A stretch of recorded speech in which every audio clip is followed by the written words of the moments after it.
All right, good evening, everybody. Welcome to tonight's County Council meeting. We are coming to you at least 1 week early due to the Thanksgiving holiday that is upon us almost in another week.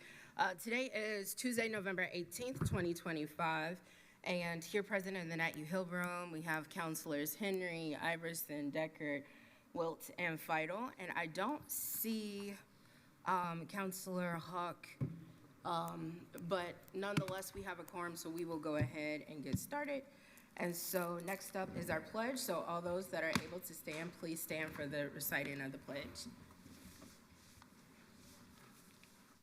Allegiance to the flag of the United States of America and to the republic for which it stands, one nation, under God, indivisible, with liberty and justice for all.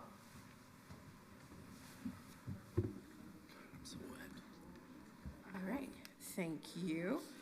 And Councilor Hawk has joined us inside the Nat U. Hill room. So once again, you have all 7 council members present for tonight's meeting. Next up, we are on the adoption of our agenda. And so is there anybody that would wish to make any changes to tonight's agenda? Yes, Councilor Everson. Council, I move to amend tonight's agenda to add a second part to item I, lowercase I, is a request to approve Resolution 2025-52 regarding an interlocal agreement between Monroe County and Ellettsville. Section I, double lowercase I, is the creation of account lines and simultaneous appropriations of items currently noted as simply item I. Additionally, adding items 11B, a request to approve Resolution 2025-50 regarding items related to the Sophia Travis Community Service Grants Program, and item 11C, a request to approve Resolution 2025-51 regarding an interlocal agreement between Monroe and Owen counties to allow for bridge building. Second. Okay, we got a motion and a second. Is there discussion on the amendment as proposed? No? Okay, so all those in favor of approving tonight's agenda as amended signify by saying aye. Aye. All those opposed, same sign. All right, motion carries. Next up, we will have public comment. So this is a time for public comment to come in and speak what's on your heart, especially or for items not on the agenda. So if you have something to say and you're here in the Nat U. Hill room, you will come up to the lectern here, say down your name, and you'll have up to 3 minutes. And if you are on via Teams, you'll raise your hand and you will also have up to 3 minutes. So look in tonight here to see if there's anybody in the room that would like to speak on items not on the agenda for public comment. See any? And is there any public commenters for items not on the agenda via Teams? Okay, and seeing none, we will proceed with tonight's agenda.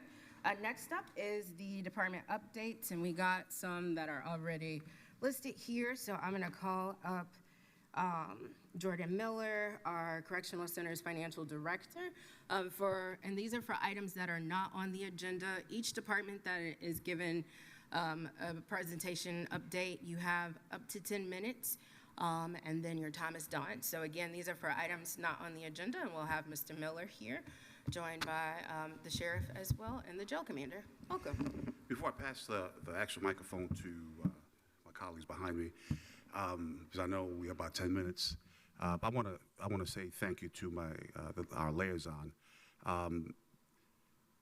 This was last week, I believe. We came across something that we needed to notify the council, and I believe jail commander sent all of you an email. I believe it was last Thursday. Was it Tuesday? Okay. And so I know you'll have questions about that, but I really wanted to thank Marty and especially thank Kate, specifically her, because she was out of town at a conference. And I know when I go to a conference, and there's a breakout session, I don't want to be bothered because I'm trying to learn something, okay? So for her to take the time and to me, I'm very grateful because she didn't rush. None of them did. And the last thing also, they gave us some good advice on how to proceed. So I truly appreciate that, and I really do thank you for that because being out of town and making time for us, that to me, it's a good thing working together. So thank you both. Appreciate it. Good afternoon. I'm going to be providing an update on the third quarter summary for our commissary fund, and specifically the third quarter. The balance as of July 1st was $129,427.10. We had a total of $55,059.24 worth of receipts, an additional $399.99 worth of interest, a total of $74,572.82 worth of expenditures, resulting in an ending balance as of October 31st of $110,313.51. I also wanted to touch quickly on a couple of changes before I pass it over to Lieutenant Colonel Gibbons. You are likely all aware there were some changes that took place, starting with going from a semi-annual update to a quarterly update, and we're going to do our best to continue to get an update to you by the 15th per the statute. And then also you'll notice that they chose to go with a standardized form, County Form 205, and there wasn't a ton of guidance as far as completing that, so I do want to point out that we chose to associate the codes that are specific to the approved expenses of commissary funds. And just to briefly go over those, the three most common that you'll likely see on these 3 months worth include the commissary resale purchase items, training that took place, as well as more of the other purpose. For instance, our transition team director, the contract states that the travel and the mileage reimbursements, things of that nature are to be spent from commissary. So things like that, religious products, and then haircuts, beard trims, things of that nature. So I'll pass it on over to Lieutenant Colonel Gibbons. Hello, well, before I begin, do you guys have any questions for Jordan Miller on what he just presented? No? Yes? Go ahead, Council Iverson. Just real quick, I know the transition team you had mentioned, can you point out the account code or the instances where transition team expenditures were accrued? So starting with, what would this be, July, you'll notice here, what is it? It's check number 7715. There's codes 3 and 6. Pizza for inmate workers, and then hotel room for Todd Smith for a training instance. And then as you go through, you'll see, I believe there's a couple of others. Let me see here. 7721, hotel for training, and that was in August. And as we continue on, I believe there's another as well.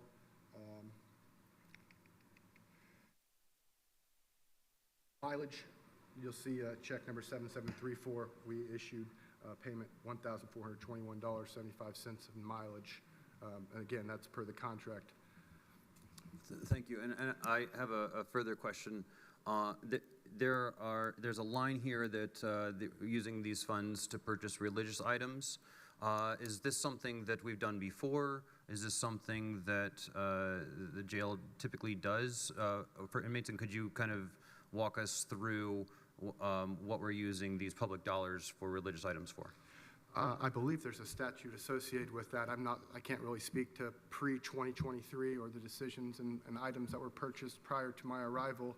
We're speaking of Bibles, Qurans, kufis, prayer rugs, beads, things of that sort that these inmates are interested in having. I don't know if I can further elaborate. There are 9 categories that permit us to use commissary funds without approval from a fiscal body. That is one of those categories, services for an inmate inside the facility. Wonderful. And I think I sent all those 9 categories in email to you guys, so you guys would have those too. And we added one, but it has to do with an audit, which we'll talk about here as well. So there's 10 total now. No more questions. Okay. Well, let's dive in to what I think is an odd issue to have, but I think it's a positive issue for us especially. I sent a brief description regarding what I'm going to talk about today, but I wanted to cover a couple things first.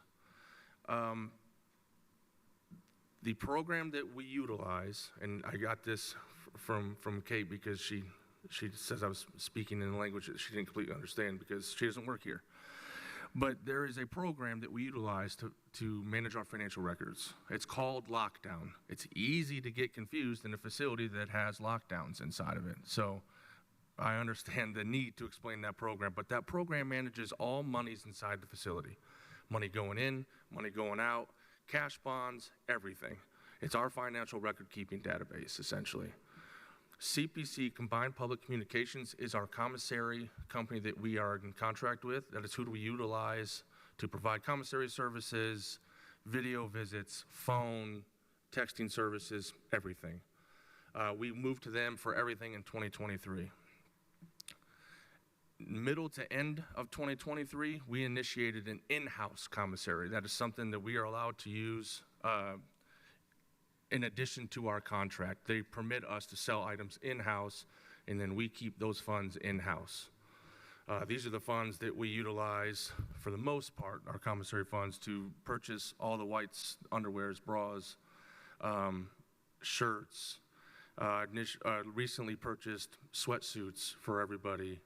These are the things we utilize. We just bought $20,000 worth of a food cart rather than coming to the Commissioner Council to get appropriated for these things. We keep a lot of those costs in-house, and it's because we utilize that commissary to do so. So what we came across in initializing this in-house was making a new line for in-house commissary funds. As that started to grow, we started to see the difference, and I'll explain this here shortly. So we have a commissary German-American account. We have an inmate trust German-American account. They are two separate accounts. What you get in our quarterly report now is a report on the monies inside that German-American commissary account. That is what you guys have gotten the whole time. In the inmate trust, again, is all monies inside the facility. We found that prior to moving all our in-house commissary funds, we needed to put together an external audit. We just now finished our internal audit. We scheduled training with CPC to come down and help us manage that transfer of funds into that commissary account from the inmate trust German-American account. And recently, I think as of just a couple days ago, we verified an external auditor is going to be available to do that for us. What we didn't want to have happen was you guys to get these reports, and then all of a sudden you see $500,000 added to the account without some explanation prior to that happening. But we cannot move those funds until we completed our internal audit and then obviously an external audit for obvious reasons. We want to make sure that our record keeping is up to par before we move any monies. Commissary is a hot button issue in the state of Indiana, and we've said from day one that we'll be completely transparent with our commissary costs, and we would utilize those costs to facilitate the inmates in our facility and the facility itself, and we will continue to do that. Do you guys have any questions regarding the how the money moves specifically, or how that in-house works? Looks like Councilor Hogg has her hand up. Yes, I asked you a question that I think the public might like to hear, because I've been contacted by some of the parents, some of the ladies there, and talking about how much money that the parents put in there for the use of their relative that's in there. And she was talking about the additional that she pays for some of the lingerie, so to speak. And what you said to me was that, if I understood right, they all have a certain kind that everyone gets. But if they want to get something better than that, then they would need to pay for it. Did I understand that right? Do you want to explain that to me so I can explain it to her? Yeah, I can do that. With the help of I Support Girls, a nonprofit group that donated hundreds of pairs of underwear, we were able to, in addition to the underwear that we provide when the person first comes into the facility, we were able to provide everybody with undergarments, including a t-shirt to wear as well. If they want to purchase additional, they're more than welcome to. But for instance, just Monday, I had someone come to me and say, hey, the socks you gave me, there's already a hole in them. Here's another pair of socks. I don't make you go pay for them because I've already given you one. We provide it for you. Obviously, we have to be very careful because we don't want to turn it into a, six-figure expenditure every year. But if someone says that they're purchasing additional, that's under their own volition. They're still provided that base. If they want 2 or 3 or 4 pairs, that's different than having 1 or 2 coming into the facility. Thank you. Councilor Iverson? Yeah, and back to the money and the way that it moves, what company or what firm is doing the external audit, and how often is an external audit being done? Well, it's my impression, and this just came in newly enacted, and as long as it's a certified public accountant, they can do the external audit. I don't know the name of her company, and Chief Deputy can hit on that. But what happens essentially is this. An invoice comes in from CPC, and it comes into our inmate trust. CPC says you can move this X amount of dollars to your Indiana commissary, and that's how the money's moved. CPC, we don't have an invoice for in-house, obviously. We're conducting this service in-house. So instead of just saying, hey, we think we're going to move this money now into our Indiana commissary, we needed to perform an audit, and we're having an external audit performed as well. So that's how that money, it still needs to hit inmate sales and go over to commissary, but we're not just going to circumvent the current process because we think we're right on that. And that's kind of what the delay has been. I understand. And if you want, do you want to touch on? To answer your question, Counselor, all of this is kind of come to fruition here in the past week, yeah. where Jordan and his crew have kind of finished their work. Then we've looked at it and said, okay, just to make sure before we start moving things, we're moving exactly what we need to move and not moving what we don't need to be moved. So finding someone who has experience in this is not an easy task. So I contacted some friends of mine around the state to say, hey, do you know anybody? I got a referral from a friend of mine down south, and he gave me the number of a CPA, and I literally talked to her yesterday. So nothing's been finalized with that transaction. She wanted a little more information about what our ask of her was going to be. I sent her some additional information today and have not had any more conversation with her. So to answer your question is right now, I can't answer your question because it literally started yesterday. So I think that help? It does. It highlights how transparent you all are being, that you had the phone call yesterday and here you are at this council meeting. Yeah, and all of these things, the best thing we can do is come forward and tell you about any issues or any concerns, and make sure that what we're moving towards is the direction that the council wants us to move towards, and making sure that you have all of the information. And I assure you, as soon as we finalize things, whoever this auditor is going to be will notify you through your council office. And as soon as that audit report is in our hot little hands, you'll have it too. Thank you. And just to follow up, once that external audit's completed, our process of moving that will be verified. We won't have to do this every time. So every single, is it weekly or by every month? Weekly. We're going to do it every week. We're going to move that money. And once we do that, we have that certified process.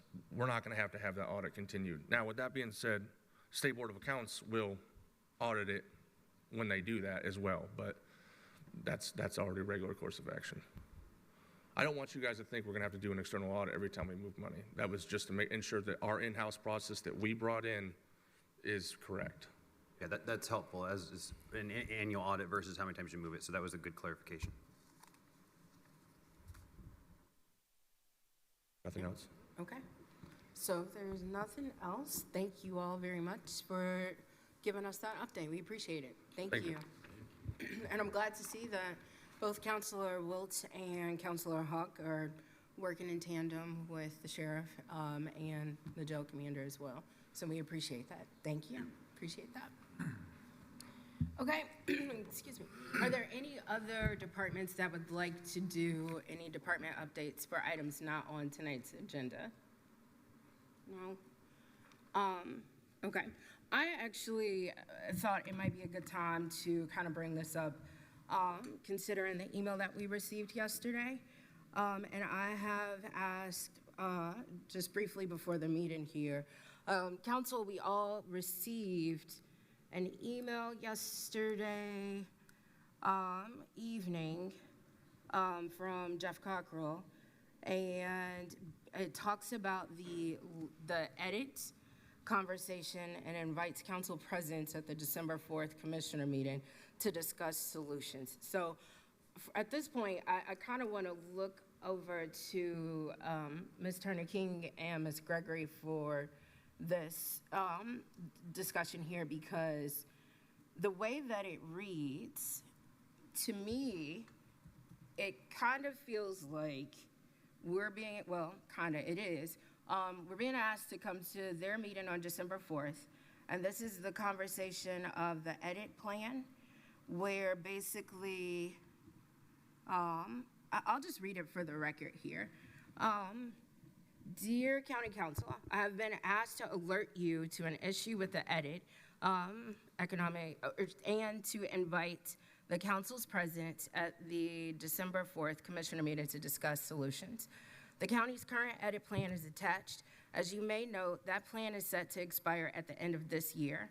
In addition, attached is code, Indiana Code 6-3.6-6-9 which guides who creates the plan, the commissioners, the consequences for not having a plan in place, the treasurer puts the money into a separate account, and what plan must contain a description of each project, the cost of the project, all sources of funds needed, and timeline.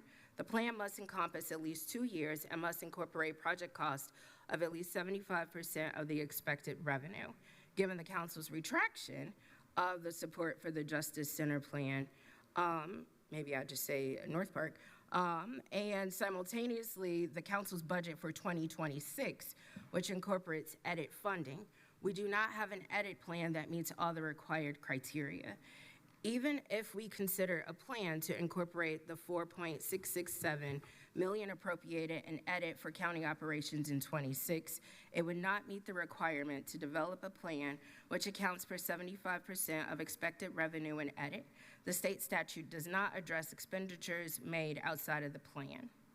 The council and the commissioners need to meet to address this issue. Otherwise, edit revenue will be placed in a separate sequestered account beginning in January 2026. And then it ends with, please let Kim know how you plan to accept the commissioners, if you plan to accept the commissioner's invitation. So that was a whole lot. And I guess for me, I would like to know, in layman's terms and for the public to know and understand what implications this has, since council did use some of the edit funds for our 2026 expenditures, including insurance for people. So the statute does require the creation of a plan by the county commissioners or the executive body, and then it outlines what is in that plan. The statute does not allude to what happens if you're spending in non-compliance with the plan. But what it does say is that for the year or years in which the unit does not have a plan, the county treasurer shall retain the amounts distributed for such a unit in a separate account. So starting in 2020, our plan will expire December 31st, 2025. Starting in 2026, we wouldn't have a plan. And so before expenditures could be made out of the edit, we'd have to develop a plan. And if we do, And for the period of time that we don't have a plan, the treasurer would move all of the edit revenue to a separate account. And then it talks about how interest goes into that account. If the unit fails to adopt a plan for a period of 3 years, the balance of the separate account is then distributed to the other units within the county, so the other taxing units. So the deadline to complete a plan obviously is 3 years because we don't want to lose the funding, but ideally as soon as possible because we need to be able to spend the funds that you put in there for 2026. The budget amount for 2026 I think was roughly $4.5 million. That's an estimate. And so before that amount can be expended, we would need to have a plan in place. The plan can't just be the budget items put in edit because the plan has to encompass 75% of the revenue. Okay, and you say if we don't, then it goes to the other taxing units, and that is other municipalities like the city of Bloomington? Yeah, if we fail to adopt a plan within a period of 3 years. Okay. Because I guess I think that we need to do something with the Justice Center complex. Or, the idea was we rejected North Park, not the idea as a whole. So I guess that's kind of what I was kind of getting at. And I guess the other thing is, considering that today is November 18th and we had that vote on October 27th, I don't know if you could speak to this, and I asked the question last night for Mr. Cockrell of, why we are just now hearing about this. And it basically said that until the council decided not to fund the purchase of the North Park site, the commissioner's updating of the edit plan was straightforward. So I'm trying to figure out what we are needing to do right now because revenge seems to be, I don't know if that's the right word or what, but it feels a little retaliatory, in my personal opinion, just one person saying that. So I'm just trying to figure out, ideally, what we need to do next because I don't want us to sit here and wait and then things happen if we don't develop a plan by the time frame, that is, I guess, they would have to accept, is that right? They would have to accept it and approve. So then we have tied in some things to that could potentially be at risk. Okay, just wanted to put that out there. I guess since I just wanted to, I felt like that was necessary for us to have this conversation since it was sent to us via email and they have given us a deadline. And I just figured we would just kind of briefly talk about this. And I don't know if anybody else had any other questions or concerns. I see Councilor Henry has his hand up. Yeah, thank you, Madam President. Always is helpful if we can actually see the words we're talking about. Could we perhaps display the edit plan that was approved 3 years ago on screen? And also, I guess, prepare to share IC, the code, so we can look at them together. I am joining the Teams meeting now, and we'll be able to do that in a second. Okay, because, yeah, it's the difference between speaking in the abstract and actually staring at words together, which we like to do around here. Changes in 2025. No, I can see. Okay. Because I think for my notes, I'd like to, well, first of all, thanks for raising the issue that we got here, and if we're going to take some time to talk about it, now's the time. I want to make sure we center our discussion on what the code actually requires, which we've had to do a few times here regarding conversations around funding of the potential justice facility. So that's where I want to go with as we get this up and running. Councilmember Henry, which would you like to see first, the code or the plan? Let's actually look at the code first so we can all see what we're talking about today. The amendments? Yeah, and if there are any amendments, I guess we'll just start with what we have from Mr. Cockrell. Okay, is this it? All right, it's a little. All right. Do you need that close? I think I'll manage. I'll just have to, All right, so the executive of a county, all right, it's up top, right? It's the executive of a county, city, or town may So we have the word may not shall. Ms. Turner King, I know we're going to do law on the fly here, but so there's an either or, right? Adopt a capital improvement plan specifying the uses of the revenue, or designate the county or city, town, the county, the recipient of the proceeds. Okay, so this was done 3 years ago, right? Our current plan? Yeah. Correct. Right. So, and I guess to Councilor Crossley's point, like we voted on it in October. We started talking about the edit way back in September. And I guess I'm trying to figure out how we got 10 weeks without talking about the plan. They didn't know they had one. Because that's kind of, I don't know if that's a question we can answer today, but I mean, that's a very long budget conversation where we're talking about using the edit, night after night after night after night. And then here we are being told, by the way, there's a planned update. And maybe this question for the auditor too, because I know this predates your time as auditor, but at what point did you all become aware that there's a plan that's on the books that we need to do every 3 years? If I may, I became aware of that with the email from Mr. Cockrell and then had a conversation with him yesterday.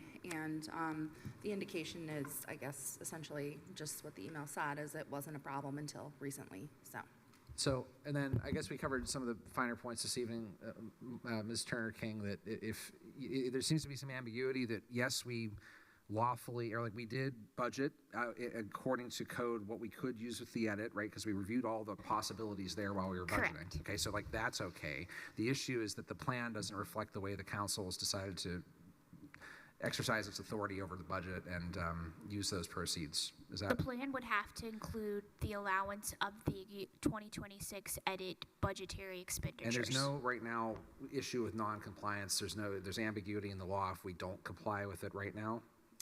There's nothing in the statute that says what happens if you're spending in non-compliance. It just says what happens if there is not a plan. And we have 3 years to figure it out, or else the proceeds revert to the other taxing units in the county. But 3 years from now is well into this tax isn't going to be around 3 years from now, right?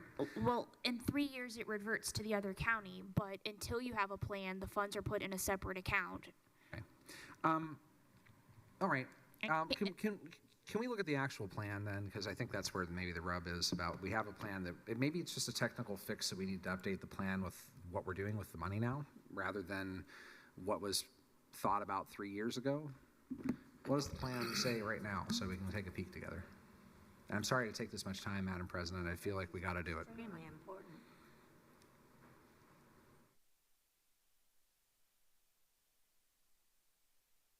Thanks for bringing it up. Okay, so here's our plan from 3 years ago. We need hard copies. All right, we're zoomed in. Okay, all right, there's the capital plan. Can we scroll down to, I guess, what the plan says we're supposed to spend the money on? I guess we're printing some copies too. And okay, enlarge so it, they're please. now there for us, right? So, Is there anything?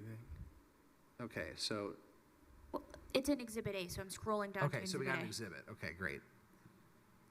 So, County Justice Center estimated total cost at the time this was approved was $100 million. I think we're north of that now. Okay. Source of funding is the economic development lit. How much of so in here I presume it says 75% of the proceeds are going to the Justice I'm going to Center? scroll down because then there's that language. All right, so up through 2025, 10, 11, 20, 11, 32-ish estimated. Of course, I know the auditor's walking out of the room right now. That's okay, but we don't have. The auditor is going to get physical copies. Okay, great. So, I mean, I believe we don't have 32.9 in the current fund because we were looking at that anyway. We were going to be that sometime next year, like somewhere in 26. I think we were getting close to that 30. So even the estimate was off by quite a bit in the document from 3 years ago. Okay, that's interesting. I guess I don't want to hog the mic because I'm sure others have questions. So this is just a quick blush on what was sent to us, and now it's in the room, we're looking at it. I don't see anything in Indiana code that ties compliance with the edit to the North Park facility, as Councilor Crossley brought up. It doesn't say because of North Park we can't or cannot do it. That's not what's mentioned in here. It's just a justice facility. There's a dollar amount in here, of course, which is wildly off from where we are now in the current costs. We covered that. Seems to me that we're fully compliant with the Indiana code anyway because we passed a legally required balanced budget. identified the edit as a possibility to fund things. We were in code there, and we identified things like public safety and infrastructure and county operations in there. I feel like, I don't know, I feel like we've done our job. We just have to do a technical fix to get a plan approved by the commission, because the alternative would be what? That we're not going to use a proceeds in a way that's allowed by law to balance our budget. So I guess I thank you for raising this. I have some questions, obviously. Happy to go on December 4th to ask them. Yeah. But it just seems like we need a technical fix. That's my view at this point. I know this is off the, we're working. No, with, and yeah. well, I just wanted to kind of bring this up, and as we are getting the hard copies, and we can pass that down to Councilor Hawks as well. Anybody else have any quick questions? All right, I'm gonna look over here. Did you have, oh, okay, so I'm gonna go to Councilor Hawk, and then I'm gonna swing it back over here to the left. Right. As you notice, the signatures here that's just strictly the county commissioners, and perhaps they did it in a public meeting. We don't all go sit and hang on to their every word. I don't recall this ever being presented to us in any way, and we have a rather large legal department. There's 4 attorneys in that legal department, and that is at least 3 more than what most counties would have. And we don't see this during the whole time that we were working on these budgets and putting things in there, and we were studying the statute and what we were allowed to put in here, you know, to use it for, one of which, the very last item that you could use it for really pretty much said, and for any other reasonable purpose, you know. Can't remember exactly how that works, but it made it clear that one of the items, the bottom item, was for any useful purpose for county, you know, public dollars. And so, during the months that we were talking about this, where was this marvelous legal department giving us the advice that, oh, they finally came up with? I mean, come on, that's just not good representation, not good for the council, and not good for the commissioners, and not good for the public. And if we have to pull that back from the budget, then we're going to have to change all the budgets, because there was a whole lot put in there. I mean, $4-some million. That's because we put the deficit over into that. And we didn't hear from the commissioners during the time that we were trying to work through the deficit. We didn't hear one time, oh, well, you can't do that. I mean, we didn't hear that. Yes, Councilor Decker. Thank you very much. One comment that I'll make is, as I look at that document, which I was not familiar with, sometimes I feel guilt when I'm not familiar with something, and then sometimes I think, well, someone else should feel guilt if I'm not familiar with that, let alone the public. And that's kind of where I want to center my comments. As I looked at that, I see something that would be correctable by the county executive to reflect what we did. And certainly that could be something they could do in tandem with it. What we don't have a choice on, absolutely don't have a choice on, is reversing the expenditures for that budget for next year. We don't have that choice. And I want to be abundantly clear on that, because that, you know, Councilor Hawken had made the, well, if you lose that, you're going to have to do it. That is the great unthinkable, right? That will sink literally our budget. And I'm also of an opinion, sometimes I look at the state checklists and requirements for doing certain things on certain times and what you must publish and what you don't. And I get they've got their rules. We have our own, and I'm sure we make someone mad. But this is exactly how the redundant forms of government start stepping over. Those are dollars that were paid wholeheartedly by taxpayers in this community, supporting the efforts of public service. And the state has got to just either A, take your foot off the neck, or B, stop giving us so much homework that you don't give us any funding to pay for.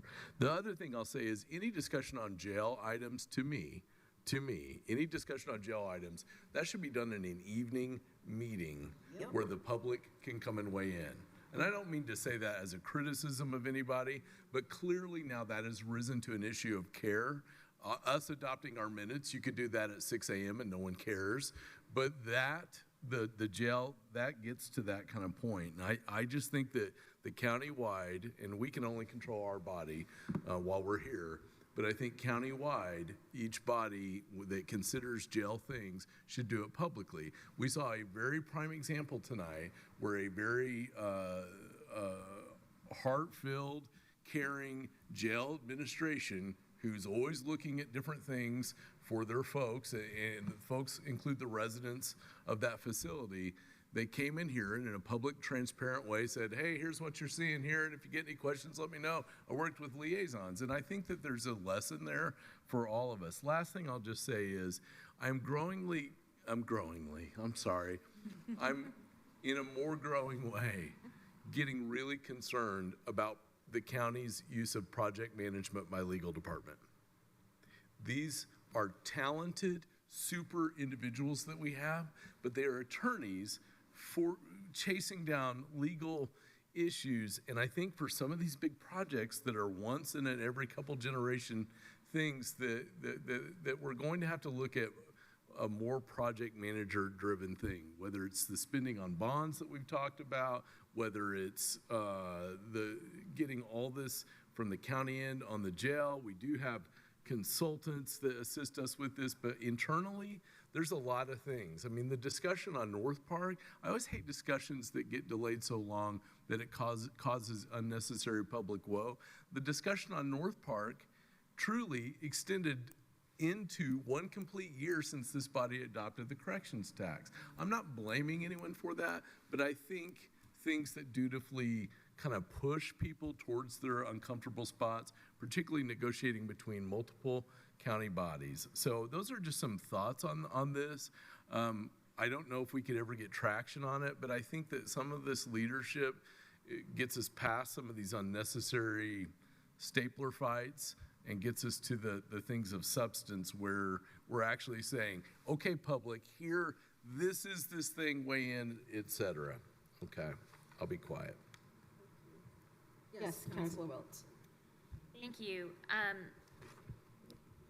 I share all of the concerns that have been expressed, but I wanted to, I have a question in here, but I'm going to frame it in terms of my concern, which is I'm looking at an ordinance calling for a capital improvement plan, and then I'm looking at, I'm looking at the ordinance that says, here's the capital improvement plan. I'm looking at the code that says, create a capital improvement plan for your economic development lit. That's great, and we have one because there was a capital project associated with the lit.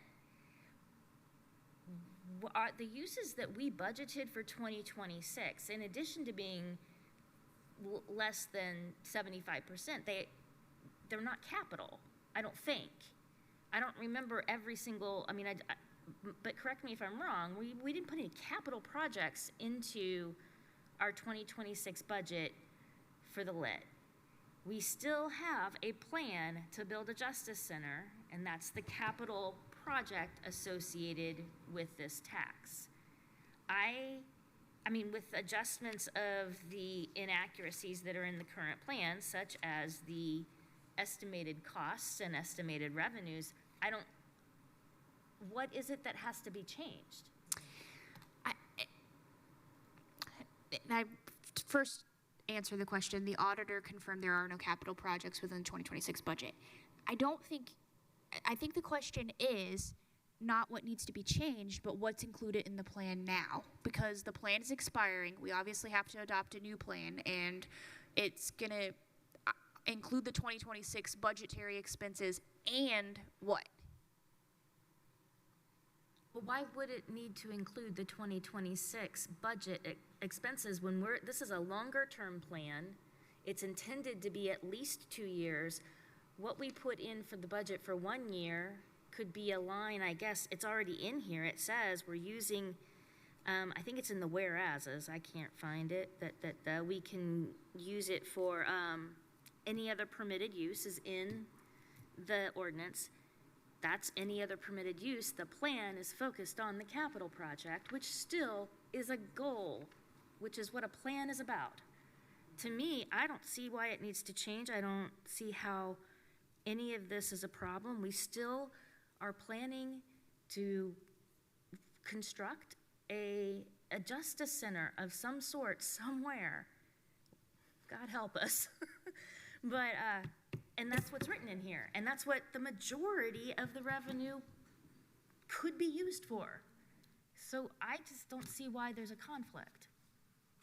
I agree, which is why I'm going, why are we being called to a December 4th meeting when we still have the plan to do that? We, again, all 7 of us voted against North Park. So the plan is, and the meeting that we had last week where they came in and talked to us during department update and during an actual discussion that they were invited to, now all of a sudden, like this happens. It just seems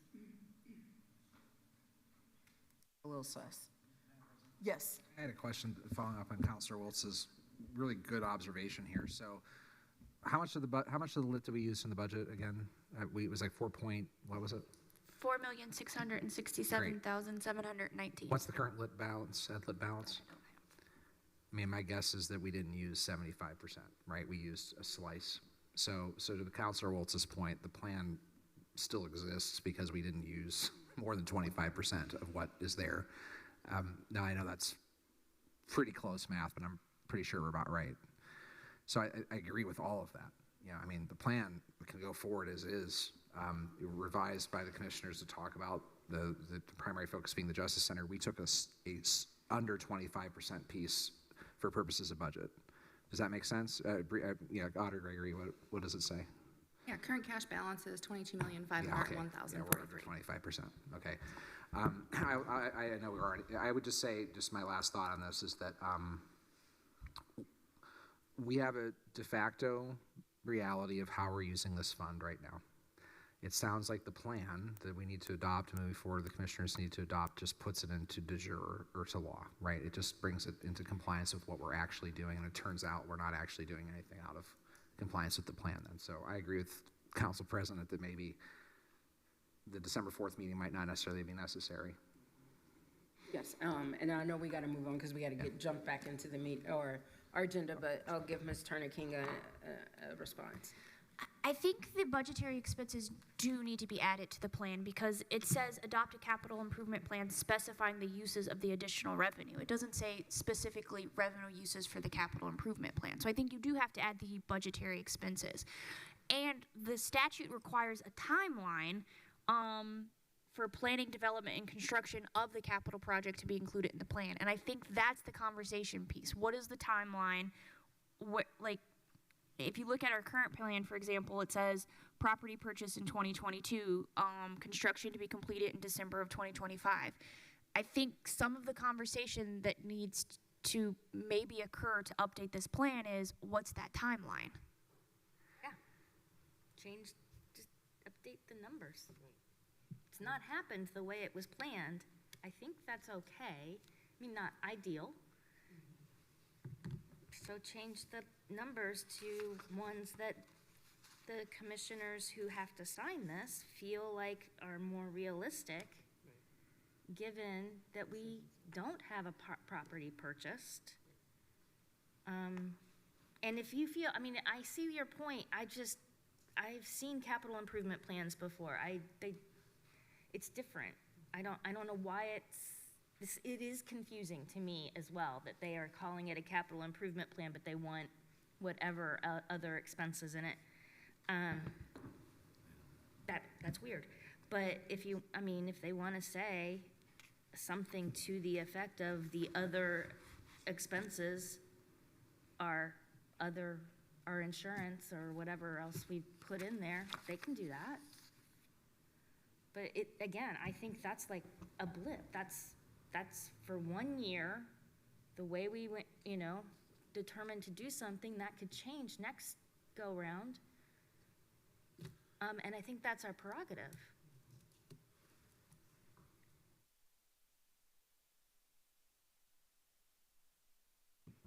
Okay. So, yeah. I think Councilor Hawk has. Oh, I'm sorry. And then one more, and then we got to move on. Right. You understand they do not have to continue with that because on the very first whereas, it does not say they shall, it says they may. So if they wish to put something else together, they certainly can, but they do not have to adopt a capital improvement plan. It says they can. And obviously, they could and already forgot that they did it. I mean, clearly they forgot. If they thought this was this important, the minute it went over 100,000 and went up to $250 million, they might have stepped up to the plate and said, whoops, we've got to do an adjustment to this capital improvement plan that nobody knew we had. And to order us to show up by December 4th or everybody can just, I mean, how many insults to injury does this council have to put up with the commissioners? This is not the way we're supposed to work well together. I agree. Yes. I just want to kind of clarify. The first clause A of the statute does say they may adopt a plan, but clause C says that a county, city, or town that fails to adopt a plan may not receive, for the years in which the plan does not have, their fraction of the revenue, and that the treasurer shall retain the amounts distributed for such a unit in a separate account until a plan adopts. So we may adopt it. That's an election, but if we don't adopt it, we can't spend the revenue. Doesn't have to be I don't think it has to be a capital improvement plan. When you look at the other uses that the other taxing units are using it for, it's not for capital items. I mean, I believe, unless everybody is doing it wrong and everybody forgot what the other, right hand was doing. So, and this all this whereases and whatever, guess what? The legal department. I think we need to look at what the law actually says. Okay. Well, this, I didn't want to kind of take us down a dark path here, but I felt like it was necessary since we got that email and we're all together, and we don't have another meeting until the top of December, that it was necessary for us to publicly speak on this to kind of get an understanding for what we are being called to the carpet to do, since they're pretty good at that. So that being said, I appreciate all of that, and we'll move forward. All right, next up is item 6, which is our consent agenda items. Council, I move to approve the following consent agenda items for November the 18th. There are 3 of them. A, the Highway Department's request for a category transfer within Fund 1169-0000 Local Road and Streets of $50,000 from the Services category to the Supplies category. B, the Board of Commissioners' request for a category transfer within Fund 1138-0000 Cumulative Capital Development of $104,000 from the Capital category to the Services category. And C, the Board of Commissioners' request for a category transfer within Fund 1000-0161 County General County Buildings of $20,472 from the Services category to the Supplies category. Second. All right, we got a motion and a second. Is there any further discussion from council related to the consent agenda items? All right, and seeing none. If there's public comment on this item, you can come forward to the lectern here in the Nat U Hill room, or you can raise your hand via Teams. And seeing none, all those in favor of approving the consent agenda items as presented, signify by saying aye. Aye. All those opposed, same sign. All right, motion carries. And now we move from item 6 to 7. 7. Sorry, had to do it. Oh my goodness. I had to do it. All right, and now we're at item number 7. You're welcome. Oh my gosh. Council, I move to open for discussion and possible approval of the prosecutor's office's request to be exempt from the hiring freeze and be allowed to hire 13010 Deputy Prosecutor Juvenile position. Second. All right, and looks like we have our prosecutor coming to the microphone. Welcome. Thank you. Good evening. Erica Oliphant, Monroe County Prosecuting Attorney. I appreciate you hearing my request to fill a vacancy during the hiring freeze. My office cannot function without our designated juvenile delinquency deputy prosecuting attorney on a long-term basis. The juvenile delinquency prosecutor is a bit of an island of its own within my office. There is only ever one deputy assigned permanently to the caseload, and no one else does it with any regularity to really know how the job functions. Juvenile delinquency laws are codified in Title 31, whereas most adult criminal law is codified in Title 35. All that to say, boring speak for saying it has its own laws and its own procedures that no one else in the office practices on a regular basis.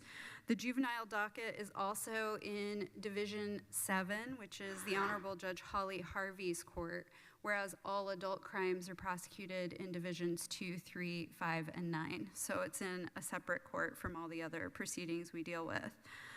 Judge Harvey intended to be here to support our request, but unfortunately she had another obligation, so she couldn't be here. So she sends her regrets. But as I mentioned in my written request to counsel, the juvenile delinquency prosecutor is involved in a lot of multidisciplinary teams and meetings outside of my office as part of their regular duties. One such team is a stakeholders team for Juvenile Detention Alternatives Initiative, which is precisely what it sounds like, providing services to the kiddos that we're prosecuting so that they can hopefully become successful adults and not continue with delinquency issues. They also participate in school safety team meetings with the school corporations, child protection team, and other things that are sort of child welfare related. This is a specialized caseload, requires different knowledge and skills than other deputy prosecutors have, and the person in this role is expected to have the capacity to collaborate with other stakeholders in the child protection realm. Right now, a previous juvenile delinquency prosecutor who retired a couple years ago is currently working part-time to help cover the caseload. That's not a long-term solution. He's let me know he can't do that after December, and he's not covering all of it. If there are any fact findings, which is what juvenile delinquency bench trials are called, that's being handled by myself and a couple of other deputies in the office. You know, my other deputy prosecutors simply don't have the capacity to absorb the duties of the juvenile delinquency caseload. The workload for deputy prosecutors in the criminal division is punishing. I have at least 4 of my most experienced attorneys, people I would consider to be career prosecutors, have expressed to me recently that they're experiencing burnout. You know, this is tough work, but I'll start first with some numbers. In 2024, we filed 1,832 misdemeanor cases and 1,086 felony cases. So far in 2025, we're on target to file slightly more than that. In order to manage caseloads, we do a quarterly count of pending cases that each deputy and legal secretary is handling. Unlike public defenders, I would just remind you, we do not have caseload caps to keep our workload manageable. Deputy prosecutors could, in theory, have an infinite number of cases, and there's no law to say that can't be true. On average, a misdemeanor and level 6 felony deputy has between 300 and 350 pending cases at any given time. Our felony deputies average between 250 and 300 pending cases at a time. Our legal secretaries have more cases because there are fewer of them than attorneys, and each of them are assigned at least 2 attorneys. There are only 4 victim assistants who manage all criminal cases, and one of them is scheduled to retire in January. We only have 2 investigators in our criminal division. The Indiana Prosecuting Attorneys Council and WIS have assessed the need for deputy prosecutor staffing across the state. Their determination, based on the volume of cases presented to my office for prosecution when we're fully staffed, is that we need 2 additional deputy prosecutors. I'm not here requesting additional deputy prosecutors, but I can't afford to have long-term vacancies. In the past, it's been suggested to me by former council members that we try to lose positions by attrition, but given the volume of work that we have, we simply can't afford to do that. If you look at the timesheets for my deputy prosecutors sometime, you will see that many of them are working more than the required 40 hours a week and the 80 for a total pay period, at least occasionally, if not regularly. One of my deputies recently put in a pay period, so 2-week period, that was greater than 150 hours. And that was only focused on her caseload. That wasn't helping to cover some of the duties that needed to be covered with juvenile delinquency. One of my adult criminal deputy prosecutors has been limited to part-time work for the last few months due to a medical situation. We already have had about 6 attorneys and myself pitching in to cover half of her caseload. So there's a lot going on. So I will honestly, respectfully request that the council consider making us an exception to the hiring freeze. We have a duty to prosecute criminal and infraction cases pursuant to Indiana Code 33-39-1-5. Indiana Code 33-39-6-2, subsection H reads, the various county councils shall appropriate annually for deputy prosecuting attorneys, investigators, clerical assistants, witness fees, out-of-state travel, postage, telephone tolls and telegraph, repairs to equipment, office supplies, other operating expenses, and equipment, an amount necessary for the proper discharge of the duties imposed by law upon the office of the prosecuting attorney of each judicial circuit. It is necessary that my office be fully staffed. I would point out that the sheriff's office has been granted an exception under the hiring freeze, and I completely understand why. But much of their work filters to my office. We help them by supporting ongoing investigations and providing legal training to their deputies and staff. But further, all of their complete criminal and infraction investigations are referred to my office for prosecution. And they are not the only or even the largest investigative law enforcement agency that feeds into our workload. The prosecutor's office is responsible for ensuring the protection of the constitutional and statutory rights of both defendants and victims, which includes deadlines, procedures, and the highest burden of proof available under the law. We simply cannot be expected to live up to these high standards without having a full team. The content of our work is very difficult, comes with secondary trauma risk. We see the human misery and suffering that result from mental health and substance use issues. We see the worst things that people do to each other, horrifying violence and abuse, and that's to the tune of 250 to 350 cases each. So, we really can't afford to lose teammates, and if the workload increases, I'm going to lose more people, and that's just a reality. Since we've lost the ability to pay employees who have knowledge, skills, and abilities from previous work commensurate with their experience level, we can expect new hires to be relatively new in their career with less experience, so we'll have to take more time to train them, which will also slow us down a little bit. In general, when I'm allowed to post jobs quickly, it often still takes me some time to fill vacancies. Even when I can post them, hiring a deputy prosecutor, a legal secretary, or another person on my staff, whatever position, has to be done carefully because we have to find a candidate who's capable of handling a large caseload with the care and attention that's required. Sometimes I get lucky, I have somebody waiting in the wings, but that's an exception rather than a rule. So requiring further delay in my hiring process from what I'm accustomed to only serves to get us all behind on our duties and overwhelmed with our casework. So please, council, I appreciate your time. I know this was probably a lengthier presentation than you'd hoped for, but please allow me to immediately post for and recruit a juvenile delinquency deputy prosecuting attorney.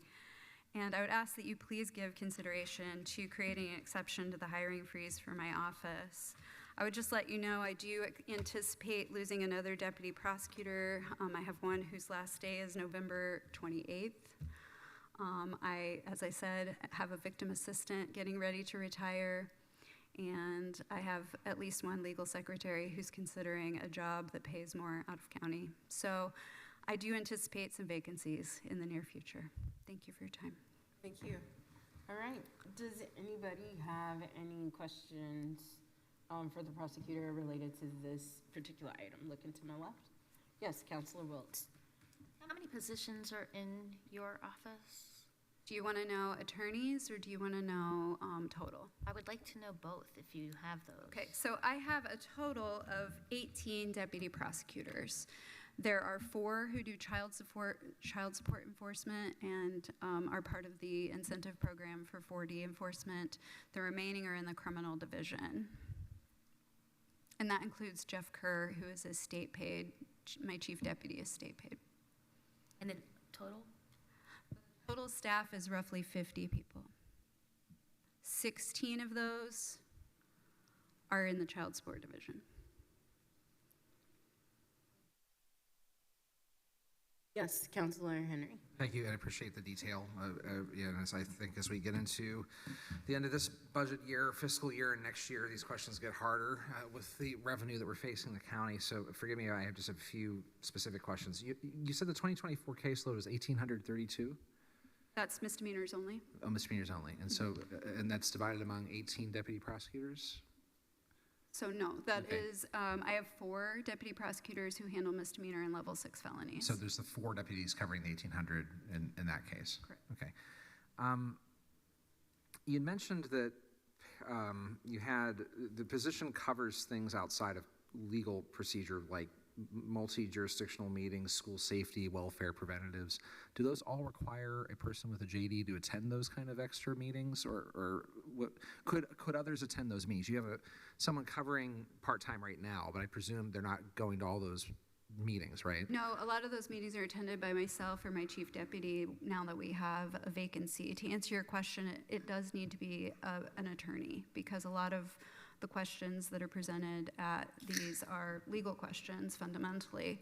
And it is also the purpose behind it is to work together towards safety plans, towards a better or different way to handle the circumstances that we're all faced with. So it would be unwise, I believe, to have someone who isn't a deputy prosecutor or a prosecutor attending So this you're covering meetings. those now because it's not fully filled. How many of the cases went to trial last year?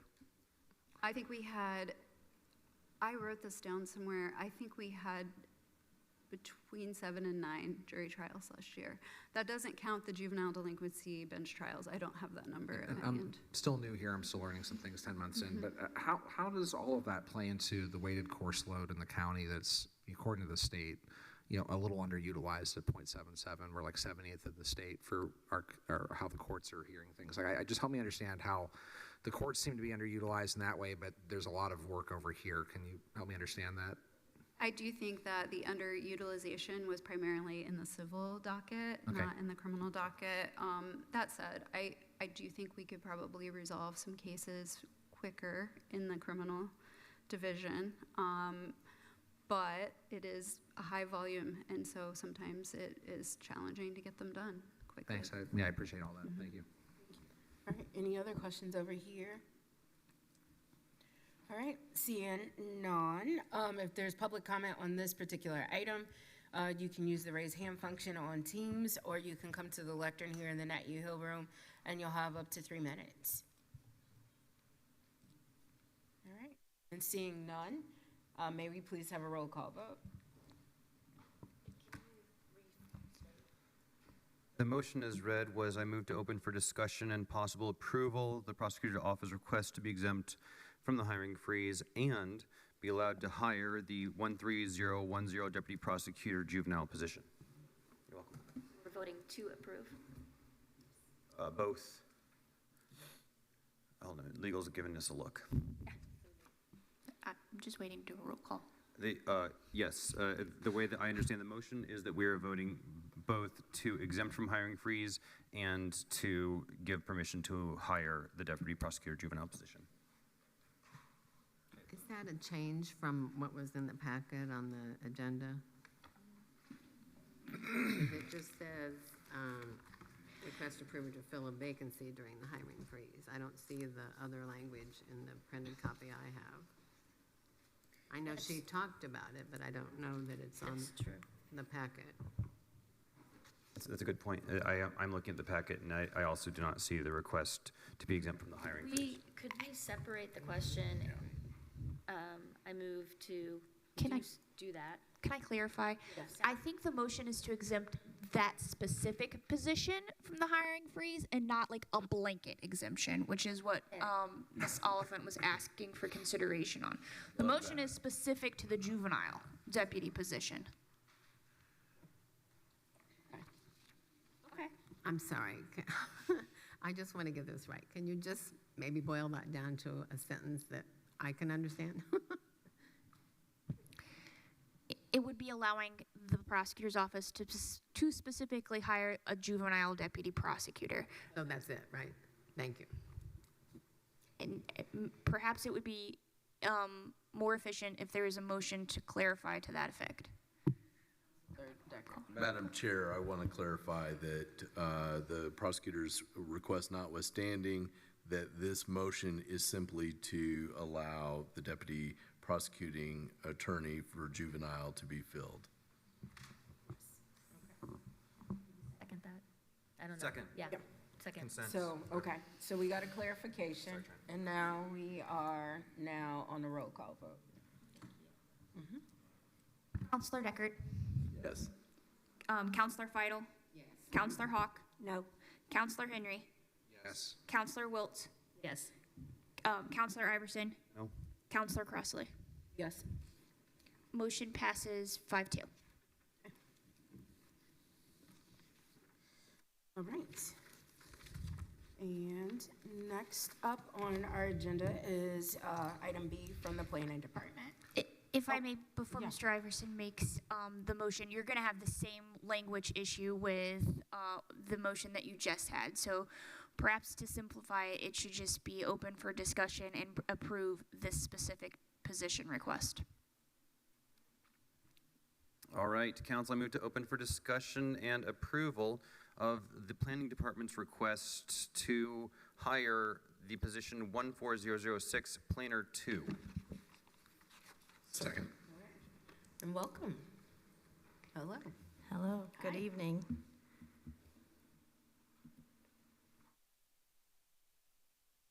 Thank you all for entertaining our request for a hiring freeze opening for our Planner 2 vacancy.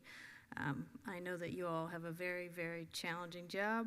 I don't envy your position, but here as staff, I'm here to advocate for my department and what I think would serve the public best. So this presentation is just going to cover specifically our Planner 2 position that was recently vacated. It is a Pat C classification of 40 hours a week, and we're requesting to move forward with just the minimum salary. So that's going to be a savings of about $8,100 per the fiscal impact that you saw in the packet. Though this job position is not statutorily required, it does have a lot of bases in our state statute. So we have our Planner 2s cover things such as rezones, subdivision reviews and approvals, variances, conditional uses, use variances, building permits or improvement location permits, as it's called in the ordinance. And these are all backed by the state statute. There's timelines for these, there's guidelines for these, there's rules. So it's a very important job that we have to train for, and each of our planners has a timeline for each of their cases that they take on. And I'll just note, and I will on a later slide, as of January 1 of 2026, we're going to be extremely limited in our review times. And if we don't abide by those review times for permits, we can be forced to issue those permits without further review. So on average, our Planner 2, individual Planner 2s, we have 3 Planner 2s in our office, they receive and respond to 510 calls or emails a year. These questions are often not simple. This does not even account for those follow-up questions on an email chain. Since COVID, people often want to email us instead of walk in, which means they have your contact information for every question that they have thereafter. And it's usually not simple questions. It's usually like, how can I add a second home to my property and also do an addition near floodplain? So we're dealing with very complex properties, very complex topics. Also, we just did a screenshot in the packet as well of our caseload. So a lot of the 510 calls leads to actual cases that planners then have to take along with responding to those 510 calls. So in 2024, one of our planners took on 28 cases. So our planners are really important in our office. They help synthesize complicated information for board members and the public to make responsible and correct decisions. Our Plan Commission president is online as well, and she submitted a letter to you all stating that fact, that she relies on these reports that our planners give out, often 30 pages or more for each case. And they contain a lot of legal information, including findings of fact that we have to do for each case. One position takes months of training, about 6 months. We get typically with our pay rate, we get a brand new graduate, which is great. We can take them and train them as best we can. And often that leads, after several years of service, that they can move on to even better and greater, higher paying positions. But that means that if we have one vacancy and then we get a second vacancy, we're 6 months away, even if we get that second vacancy filled, to be actually operational with that person. So some of those calls, like I said, often lead to people that are saying things like, hey, I'm going to close on this property in 2 hours. Can I make it a tourist home? And they're already under contract. They're already financially constrained, maybe in some cases. And that means we have to, A, research the topic quickly, and if we have limited staff, we cannot do that.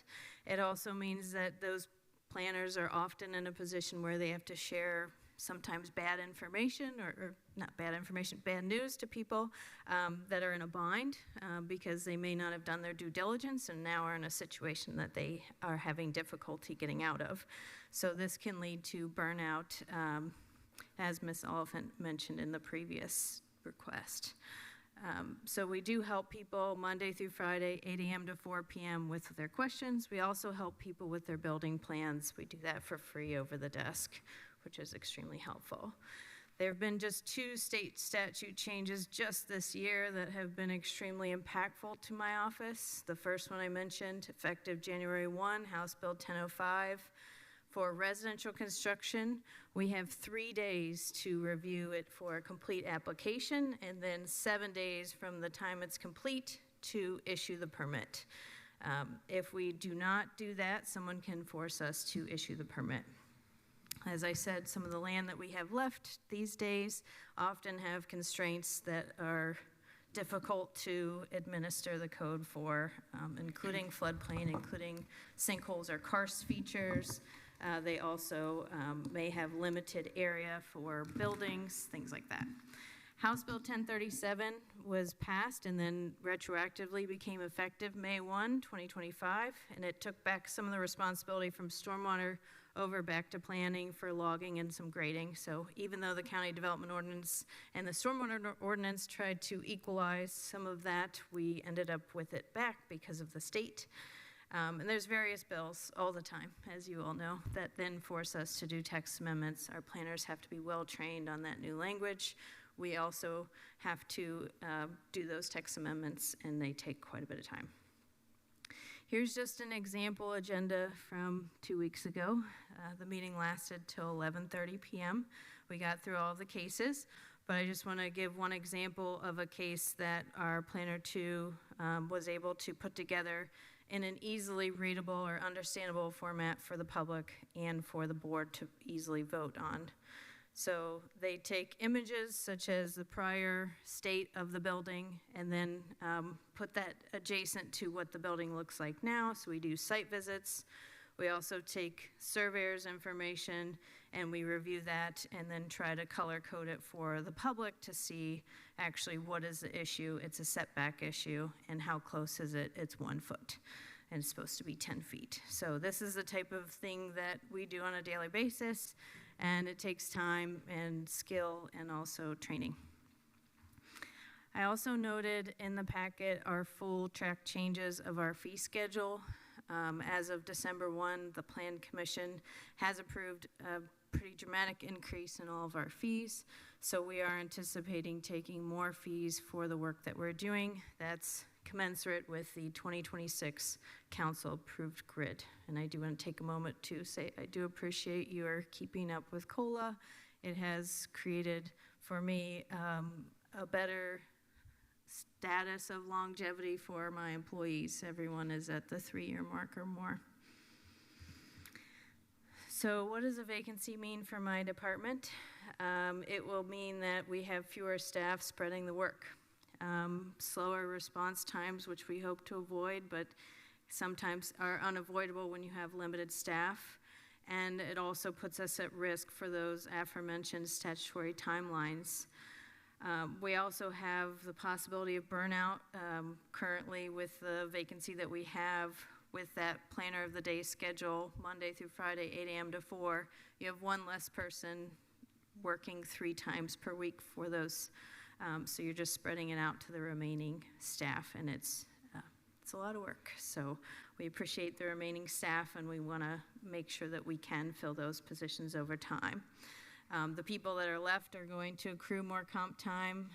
They're going to, possibly not take the benefit time that they're given, and it's, it can lead to low employee morale. And, we just want to make sure that our employees feel valued and also that they take the time that they're able to take a break.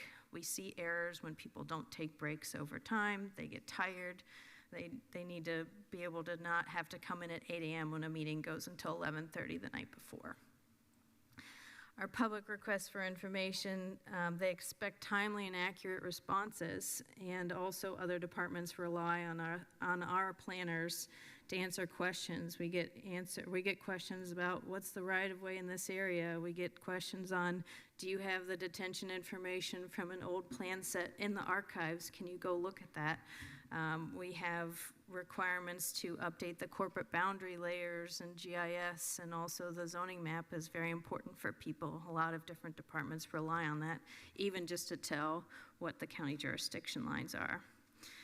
In the packet or via email, you've received 6 letters of support from different departments or board members. I do want to say that we work collaboratively with people, and we try our best to work hard for the public. We have the ordinance that we have, and we try to administer that with the utmost respect and ethical consideration for each person. And if there are things that are of issue reoccurring, we try to take those as text amendments and talk with the Plan Commission about how best to address those.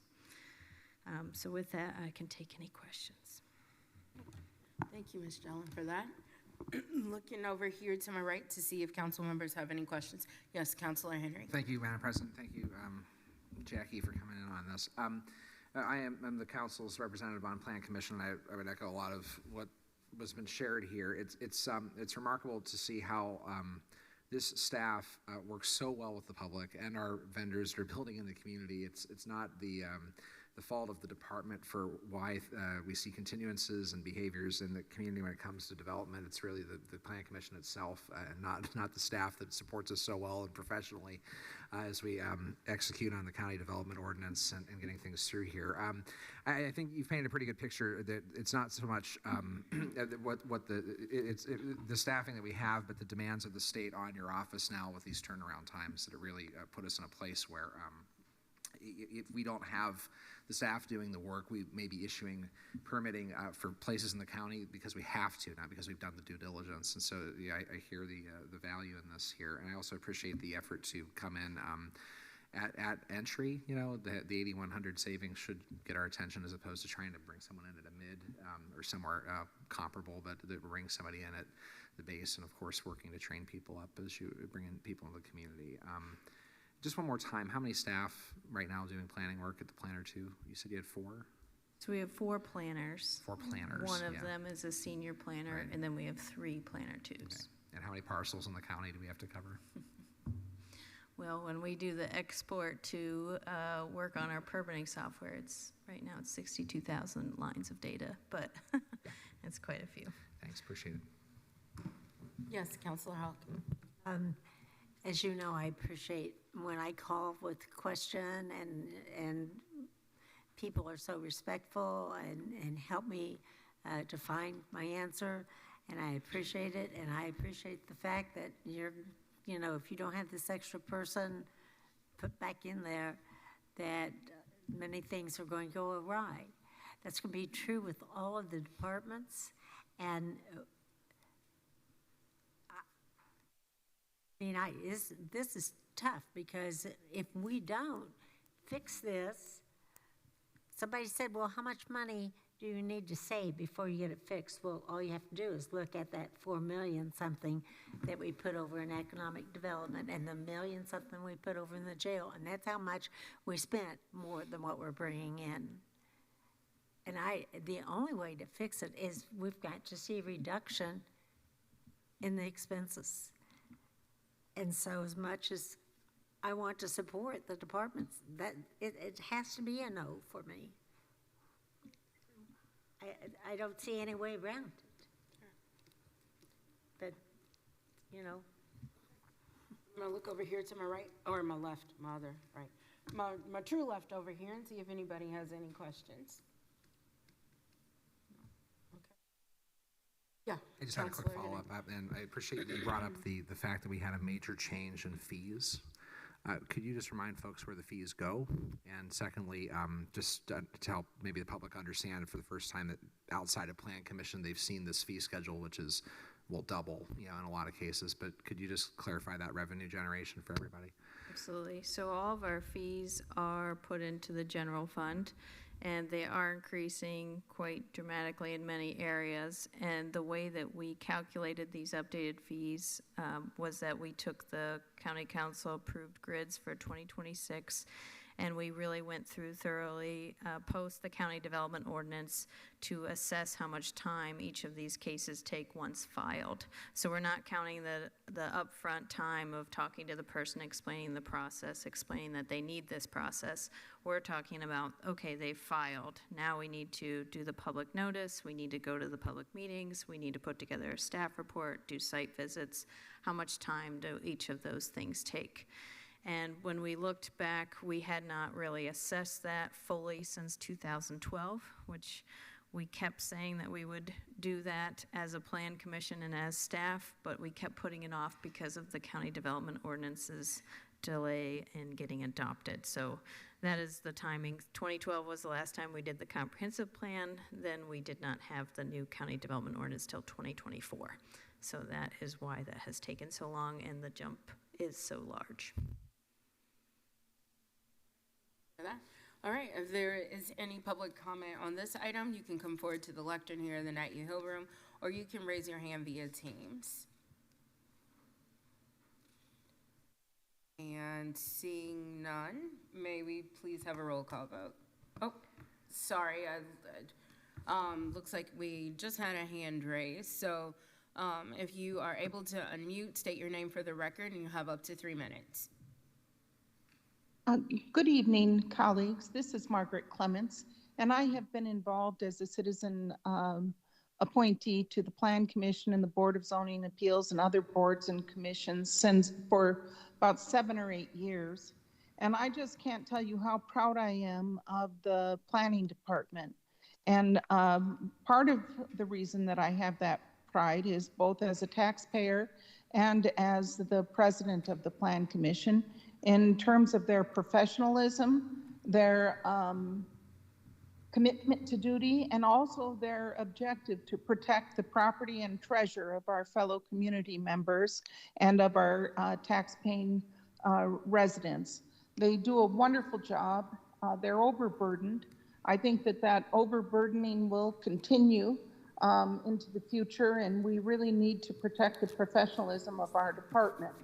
And I know that the county is undergoing budgetary constraints, but this department is a well-oiled machine, and they work collaboratively with the legal department, the highway department, the stormwater department, the surveyors department. They're really doing good work, and they are working on behalf of the public. And I urge you to grant this request from Director Jelen, who has assessed her competencies and capacities in her department and has urged you to allow for the filling of a newly vacated position. So thank you for listening, and I hope that you can find it in your duties to approve this request. Thank you. Thank you. All right, is there any last takers for public comment on this item? Seeing none, may we please move on and have a roll call vote? And to clarify, this is a roll call on to approve the hiring of the planner 2 position as requested by the planning department. Counselor Deckard? Yes. Counselor Feidel? Yes. Counselor Hawk? No. Counselor Henry? Yes. Counselor Wiltz? Yes. Counselor Iverson? No. Counselor Crossley? Yes. Motion passes 5-2. All right, thank you. All right, next up, we have our highway department. Council, I move to open for discussion and possible approval the Highway Department's request to be exempt from the hiring freeze and be allowed to hire the following position: 15835 truck driver and 15844 truck driver positions. Second. Thank you, and we have Ms. Ridge here. Welcome. Sorry, on my list, it has the engineer position first. I do apologize. I read the wrong thing. Yes. So let me retract my motion, Madam President, and read the new one? Yep. Or the correct one. Council, I move to open for discussion and possible approval the Highway Department's request to be exempt from the hiring freeze and be allowed to hire 15815 highway engineer position. Second. Okay. Yeah. Hello. So, good evening. I'll keep this pretty brief. I don't have a presentation or anything. I sent the reasons in the packet for my request to be exempt and be able to fill this position. Our current highway engineer is retiring February 6th, so it was our goal to advertise for this position in December, make a transition line for training in the month of January before he departs on February 6th. There's only one county highway engineer that's budgeted in the MVH budget. It doesn't save the county general any funds by having the highway be part of the hiring freeze. I understand that you're trying to keep everything the same, but sometimes you can't just have that cookie cutter exempt or hiring freeze that fits for all departments. On the highway engineer, we receive 41% of his salary back from the state. That's $40,000 that we receive back every February for having a licensed engineer. By not replacing the engineer, we would have to outsource any of our review plans, anything for the planning department, anything for our federal aid projects. That is a cost by the hour. It can cost you anywhere from $200 plus an hour for engineering services. The engineering position provides guidance for traffic commission requests, sits as staff and recommendations on that board, does traffic studies, crash data, traffic signal maintenance, traffic signal locates through 811, sign installations, and make sure everything is in accordance with the Indiana MUTCD. Our federal aid projects. By having a PE on staff qualifies Monroe County to be a certified LPA. This saves steps in the federal aid process for design review plans, and there's steps that we can skip and not hold up the project because we have a licensed engineer on staff. The licensed engineer oversees all of our in-house projects. He oversees our stormwater crew, our local projects, our Cume Bridge projects, our highway projects to make sure that we're building everything to today's standards. He provides engineering support for the planning department on petitions that are filed throughout the county, serves as staff on Plan Commission, Plat Committee, all of those reviews that go through that process. He assists in preparing our annual bids and material bids to make sure that we're satisfying all specifications on that. So that position, there is nobody to step into that position. It's not a multiple position, so there's nobody that would be able to take over those duties because what we stress there are duties that require a license for a professional engineer. All right, thank you for that. And you said it's $40,000 every February, right? Yeah, every year we get the, it's in Indiana code if you have a licensed engineer. I believe the auditor's office files that. We give them the certificate number, and then we receive $40,000 back into the MBH fund. Okay, thank you for that. All right, looking over here to my left, or yes, my left, Councilor Decker. I appreciate all the information there and that you always are figuring out what funds are eligible and what are not. And then even, as I've said a million times, your track record of going to the state to get us additional dollars for matches. I know it's not always easy to do, and we don't make always the matching process as easy here. One question I had for you, and you can always get back to me on this later, does the city and does either of the towns, I'm assuming just one of the towns would be eligible for this, do they have an engineer on their staff like we do, to your knowledge? Like the city of Bloomington? Yeah. I believe they have 3. Okay. Town of Ellettsville, I'm not sure. I don't think that they have a certified engineer, but I can't swear by that. Thank you. And the reason I ask on this, and I didn't want to put you on the spot on that, although I know you generally know everything you got to know on these things, is I think we're increasingly tonight seeing an illustration of what I think gets lost sometimes on the public, is that there is one entity providing a role or one specification to do the role. So for instance, I know there's intense discussion in Ellettsville and Richland Township about potential action that could affect all of us. But there's, to my knowledge, based on what you're saying and what my hunch is, there's one engineer to figure out those roads, and that's still us doing that. And yet, if they move forward, don't move forward, it's still going to be, from what I understand from descriptors, it's still going to be us on the hook for figuring things out.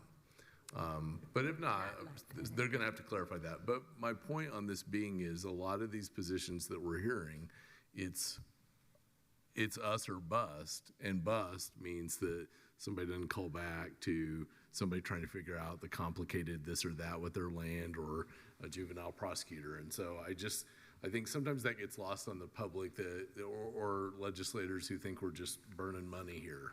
But these are jobs that somebody's got to do that, because if that road's not right, that snow plows off in the ditch, and 40 other people are too. So thanks for listening to my long comment. Thank you. Anybody else? No? Okay. Yes, Councilor Wills.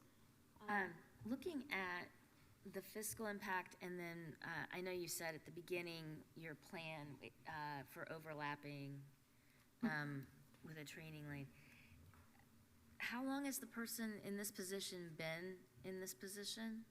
So the engineer started 10 years ago. It'll be 10 years in February. Before that, we never have had a licensed engineer on staff. And so the fiscal impact that we have shows the same salary for a new person. Is that because this is? It's a special occupation, so there's no grid. Got it, okay. And if we approve hiring this position, are we approving that overlap in training? Actually, I think it's another item on your agenda later on for a creation of that line. Okay, thank you. Yes, Counselor Iverson. I just wanted to speak just real quickly on something that was just said in the last vote. Regardless of how we vote up here, it is not a reflection on anybody's character, your work ethic, or how you manage your office. We are making really difficult fiscal decisions, and next year it's going to be even tougher. So I want to be exceptionally clear that no matter who comes up here and talks about the great work they're doing, that is a given. We understand that you all are putting hours and hours and hours into the work for the public of Monroe County. And we just I want to make really clear that we're drawing a distinction between the work that you're doing and the fiscal outlook that we need to have here in the county. Thank you. Yes, Counselor Hawk. Right. Back a few years ago, when we did not have a certified highway engineer, was that what Nelson Steele did? I mean, I know we. He was a consultant. It was an engineering firm, and we still utilize engineering firms. Don't get me wrong. We still use outside sources. But, you know, I take a project like Fullerton Pike or the Vernal Pike Connector or one of our bridge replacements. That engineer has been part of every step of making sure that they are built to design. There are eyes out there. So it pays the county to have that position for that expertise, to have it on board, and you're not outsourcing it. So when you think about the major projects that's happened in the last few years since Toby's been here, I mean, we're talking about Toby's spot, right? No? Which one? The highway engineer? Yeah. Is Paul Satterley. Oh, I can't. Why do I keep thinking Toby's it's Toby? Our highway superintendent. Yeah. He's back Good. there. Okay. So, sorry about that. I just promoted you. I don't think on he's it. leaving. Do you know something I don't know? Yeah, I was gonna say we just locked the doors because Toby can't leave. So what happens then if we delay this for 4 months, 5 months, or something of the sort until we can see where we're going to end up? Because if we keep saying yes to everybody, then we're going to have a blanket percent layoff across at some point in time, folks. Because you can't just keep spending $5 million more every year than what's coming in. And I get what you're saying. I bet you're going to hit me anyway. I'm still going to comment. I appreciate your views, but me not replacing this does not do anything for your $4 million deficit. It is a completely different budget. It's not going to change that overall picture. And if you look back at the budget that I took over 5 years ago with the MVH, we have maintained that budget. We have kept mainly fully staffed. We have not added, we add new roads every single year. We've never added a new employee in that MVH budget at all. We've moved things around, and we sustain. Right. So, I mean, I get that. I get that. What I'm trying to figure out is a way that. But if you have that 4-month gap, how is that new engineer going to come in 4 months afterwards and know where the county's at with their projects? I get it, Lisa. But here's what we have. We have a situation where we've got to get from point A to point B somehow. Now, what I heard from the highway department when we were doing budgets was our revenue's not coming in enough to cover the administrative cost, and we're going to have to figure out some way to get that out of some other budget. And so that's what I was responding to. So those numbers were just ran for me yesterday in an email, 2022, 23, 24. And a lot of times people do not look at the numbers of the 1173 and the 1176 when they were split back starting in 2018. So sometimes they're just looking at the 1176 and saying, I have this pot of money, when they're actually forgetting that I have the 2.5 million over here for restricted that I can pay employees out of and such. And we are maintaining that. We are doing the services that we need to do year round to the best of our ability with this size of staff that we have not increased in years. Okay. And to cut those is, okay. yeah, it's a problem. Okay, next question. Okay, we know that if we didn't replace the engineer, we're going to lose the $40,000. Correct. And his salary is, that salary, shouldn't say his, could be one. 97. Who do we know? No, could be whoever it's going to be. What do we think that salary is going to be? We're keeping it at the budget that it is. It's right at 97,300, I believe. Okay. I checked it and I looked at the 3 engineering positions in the city of Bloomington. We're right in that vicinity of the low and the high end. I've checked other counties to make sure we're competitive, and we are. Okay. So what I'm saying is, what my question is, it's 97.3, but of that we get $40,000. Correct. Okay. So really, it's not 97.3. 57. Because we're not going to get the 40 if we don't have the. We will not get the 40.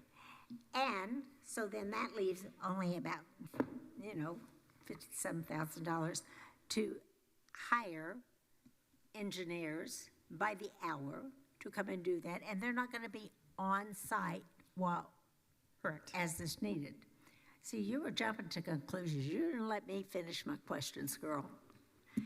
So when we're looking at that, we could literally be spending more because we've got $57,000 to work with all of the engineers we would have to hire.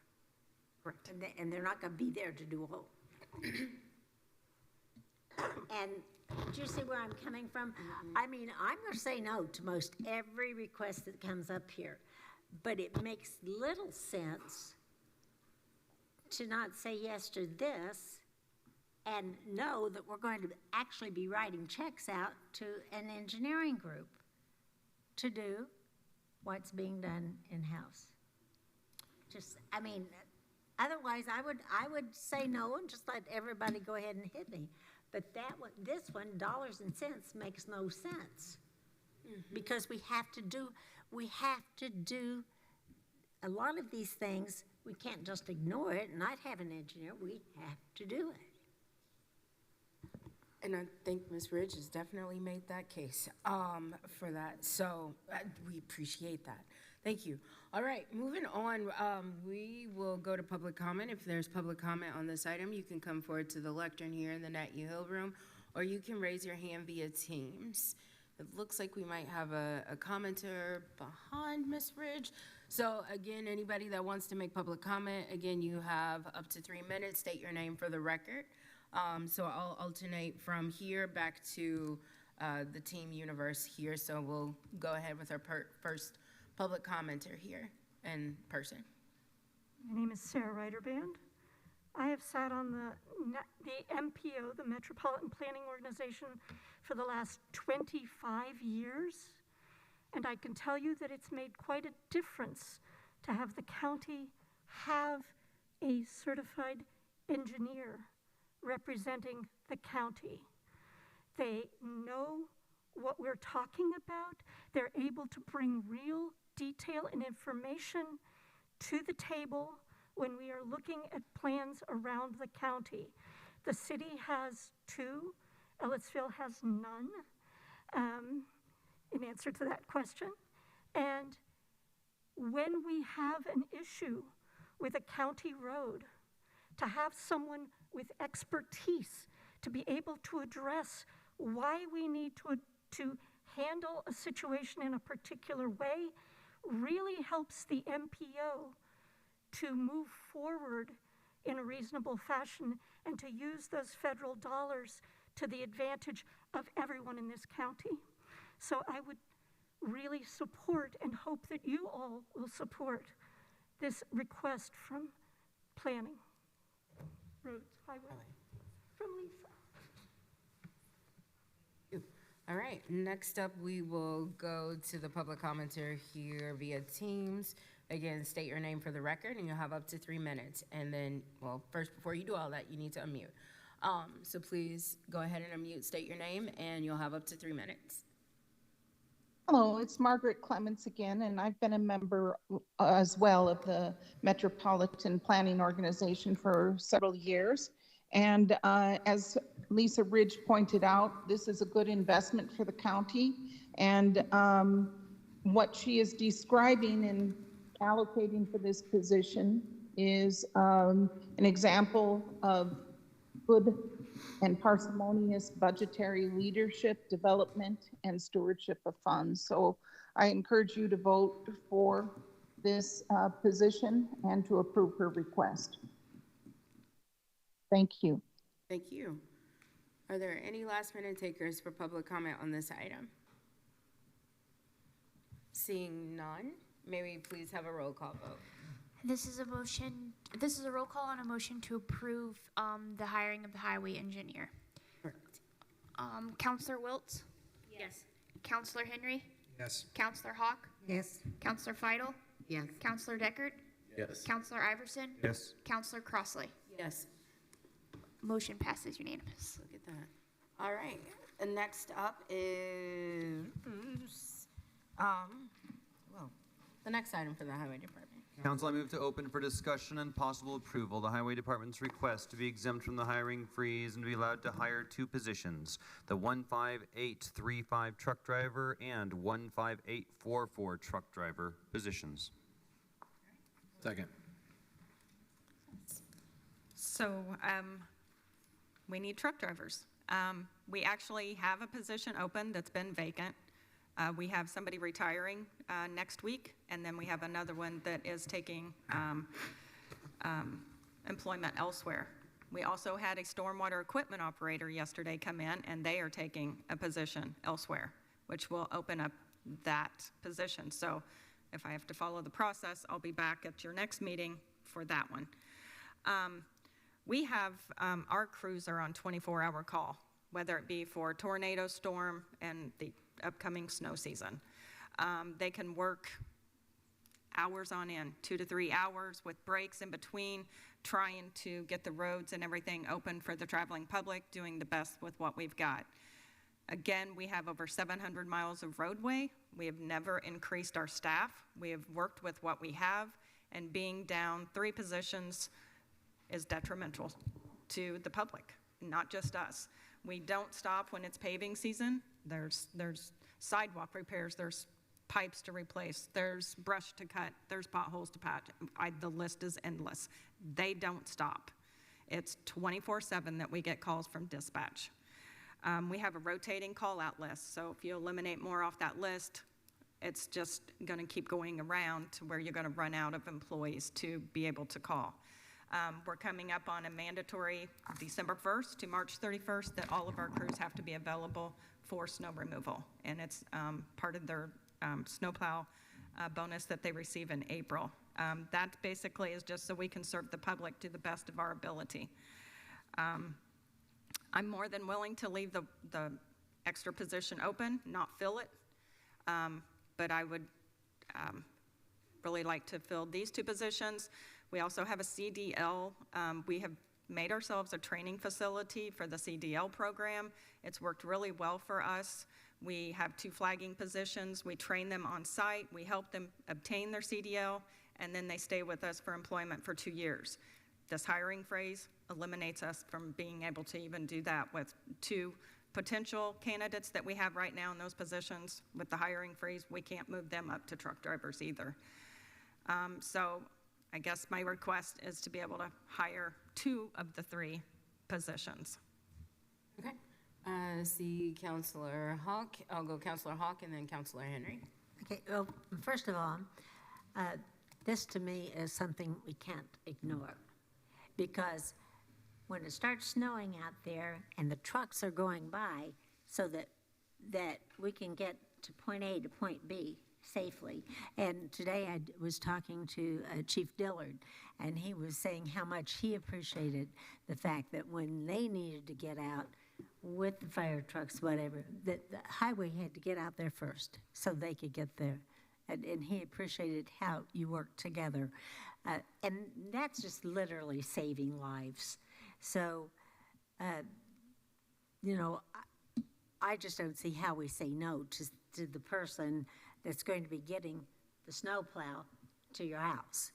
But I do want, while we're talking about that, because I don't want anybody to think that, oh, you're also going to be, if Ellisville should go ahead and do all of Richland, they've never contacted the highway department to say, oh, you're going to still do that. I mean, as far as I know. No, they have and not. And so we shouldn't even put that out there into the air that that's going to happen, because I do not believe that it's in the county's best interest to take on the responsibility, because then we would have to start going into the city of Bloomington and doing part of their streets. You see, so I don't understand how that even came about as being a part of it, but I mean, I've heard you say more than once that we are not, the more miles you get some additional dollars for the more miles, but it costs more to take care of those miles than what revenue is that's coming in. And so maybe that's something that was not understood before, but I think we need to be very clear that's not going to happen. Councilmember Henry. Thank you, Mr. President. Thank you for that comment. And I know we're dancing on the edges of recent reporting about the Richland, Ellettsville, Squaresville proposal, but I mean, again, I think it's fair to say that if you want to be a city, you have city problems now, and so you pay for city things with city dollars in the limits there. So I guess we're going to get to that conversation at some point. That doesn't involve you right now, but I do have some questions, though, to try to get some real-world understanding of this. I'd like to talk a little bit about the November 10th, Monday, ice conditions we had in the county. The travel advisory was called at 8:26 after schools and rush hour started. Road conditions started to get pretty gross about 11 and 12 o'clock that night. Can you walk us through what that meant for your department? You had these individuals currently employed, right? But Correct. Help us understand, how we had road conditions and then we had, the advisory come after, so we can get an understanding of how that works. So I will, he better Toby's be coming. back there. Yeah. So I will tell you, I was out of town, but I was very aware of what was happening. Toby went ahead and assigned 5 people and himself to come in at 1 a.m., right? 1 a.m. to start our brine locations with our new brine system that was built. So we have routes for just the brine. And they went to the bridges, the curves, starting at 2 a.m., 5 hours beforehand. It's my understanding at 5 a.m., we really didn't have an issue, but come 6 a.m., it was an issue around the county. All of our guys at that point are out at 7 a.m. So Toby watches the weather. Our 2 assistants watch the weather. They work very close with emergency management. I believe that is who calls the travel advisory after conversing with, I believe, the Sheriff's Department, Dispatch, Highway, and the commissioners. And then they put out the travel advisory. And then they work hand in hand with the department, checking the status of the roads. I felt we were as prepared as we could be in that situation that really wasn't expected around the county. I'm not sure what other entities did, but we did have our brine trucks out at 1, 2 o'clock in the morning to start that process. Thanks for that. And is there, and this is maybe my own edification, but is there a standing priority list of what roads get plowed first, arterials and presumably fire departments for public safety? Is that something you can speak to? We do. Yeah, absolutely. We have about, depends on the number of employees that we have, 30 to 35 routes. And those drivers are instructed to get to your major arterials first, and then we'll go to second rate, and then we'll go back. Usually subdivisions are last.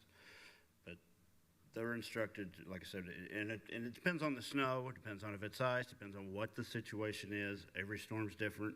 Continue storming, those guys are going to stay on their main roads and just keep those open, and those secondary roads are probably not going to get hit to the next day. It is Timing is always an issue. You know, when's it coming? How long's it last? We kind of got two little different situations Sunday into Monday. The first little issue just kind of melted off. I seen the second Monday morning was probably going to maybe cause some problems, so we got some guys in, ran those bridges, ran most of those hills, got the curves on those routes, and obviously you just try to get the main ones. If we try to get everything, we're going to bring them all in. And you got to be very careful when you push that button and you bring all those guys in and you start all those trucks and you start spending money on salt and diesel fuel. You better make sure something's going on. And we're not an NDOT and we don't have that money. So it's left to myself and the rest of us to decide. Okay, when do you push that button and bring them all in? Yeah, no, I appreciate that. How many trucks were out that night or that morning? That morning, I think we had 30, including pickups. So we have some plows on pickups, probably 32 to 35. So 35 drivers, and we're going to be down to, which is what this request is asking. Okay, that's it. Thank you. And I guess to speak to that, so you take those two trucks. Those guys have a route, so you would have to take those. And a route is usually 20 to 30 miles. So that's 40 to 60 lane miles. So you have to take that mileage and put it on somebody else, or it just waits.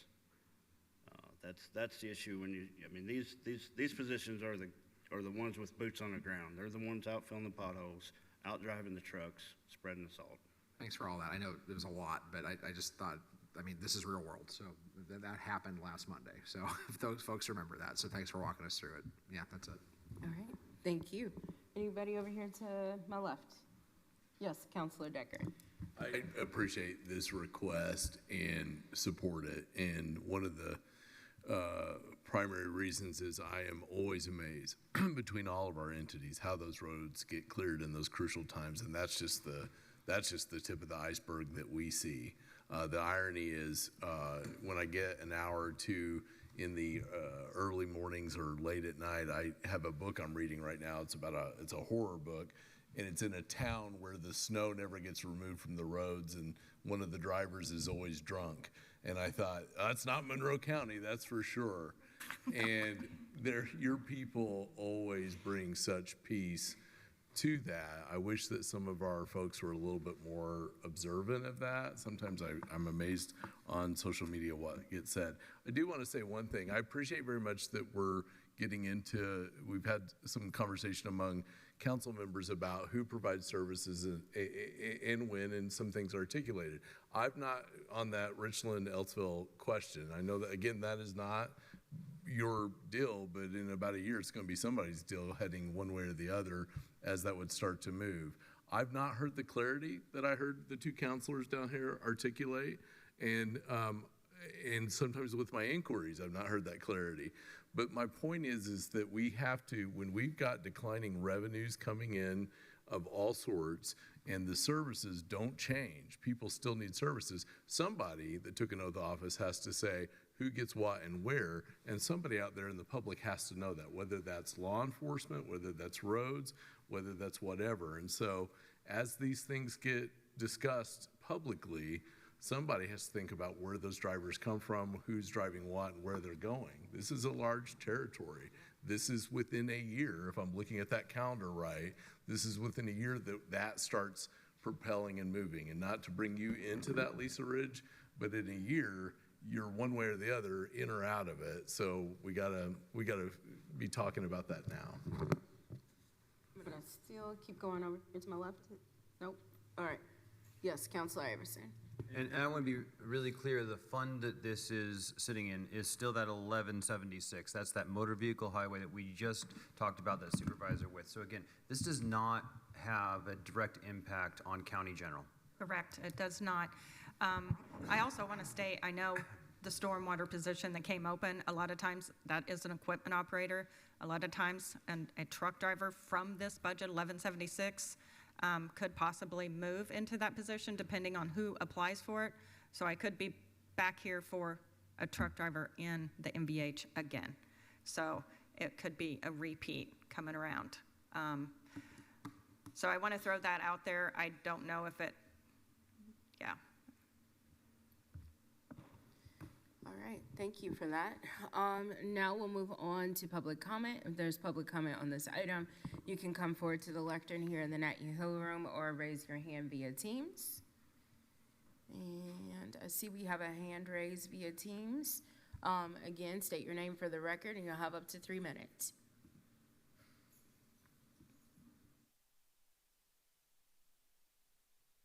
And you need to unmute.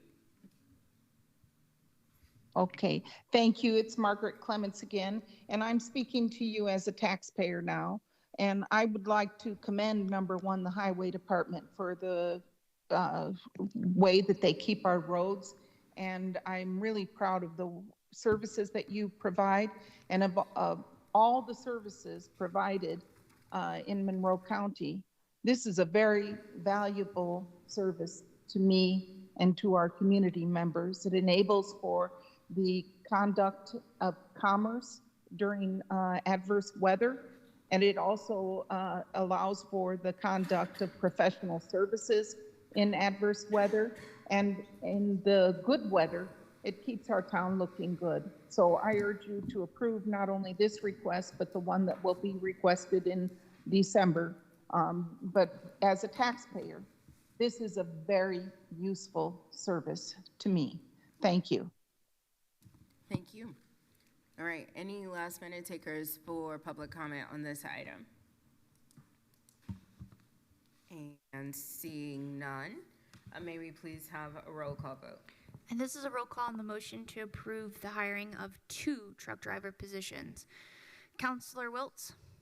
Yes. Counselor Henry? Yes. Counselor Hawk? Yes. Counselor Feidel? Yes. Counselor Deckard? Yes. Counselor Iverson? Yes. Counselor Crossley? Yes. Motion passes unanimously. Okay, thank you very much. Thank you. All right, next up is item 8, which is ongoing business. And first up on the deck is the Health Department.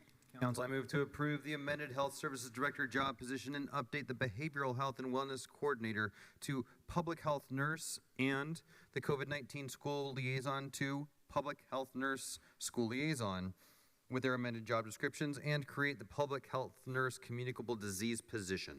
Second. All right, we got a motion and a second, and I see Ms. Lori Kelly is joining us via Teams. Yes, good evening, Council. So the Health Department is requesting approval of the job descriptions for the Health Services Director and the 3 public health nurse positions. This is due to transitioning nursing services in-house. These positions will oversee and provide communicable disease investigations, contact tracing, vaccinations, health screenings and testing, health education, respond to public health emergencies, school health services, lead case management, referrals to clinical care, and trauma and injury prevention.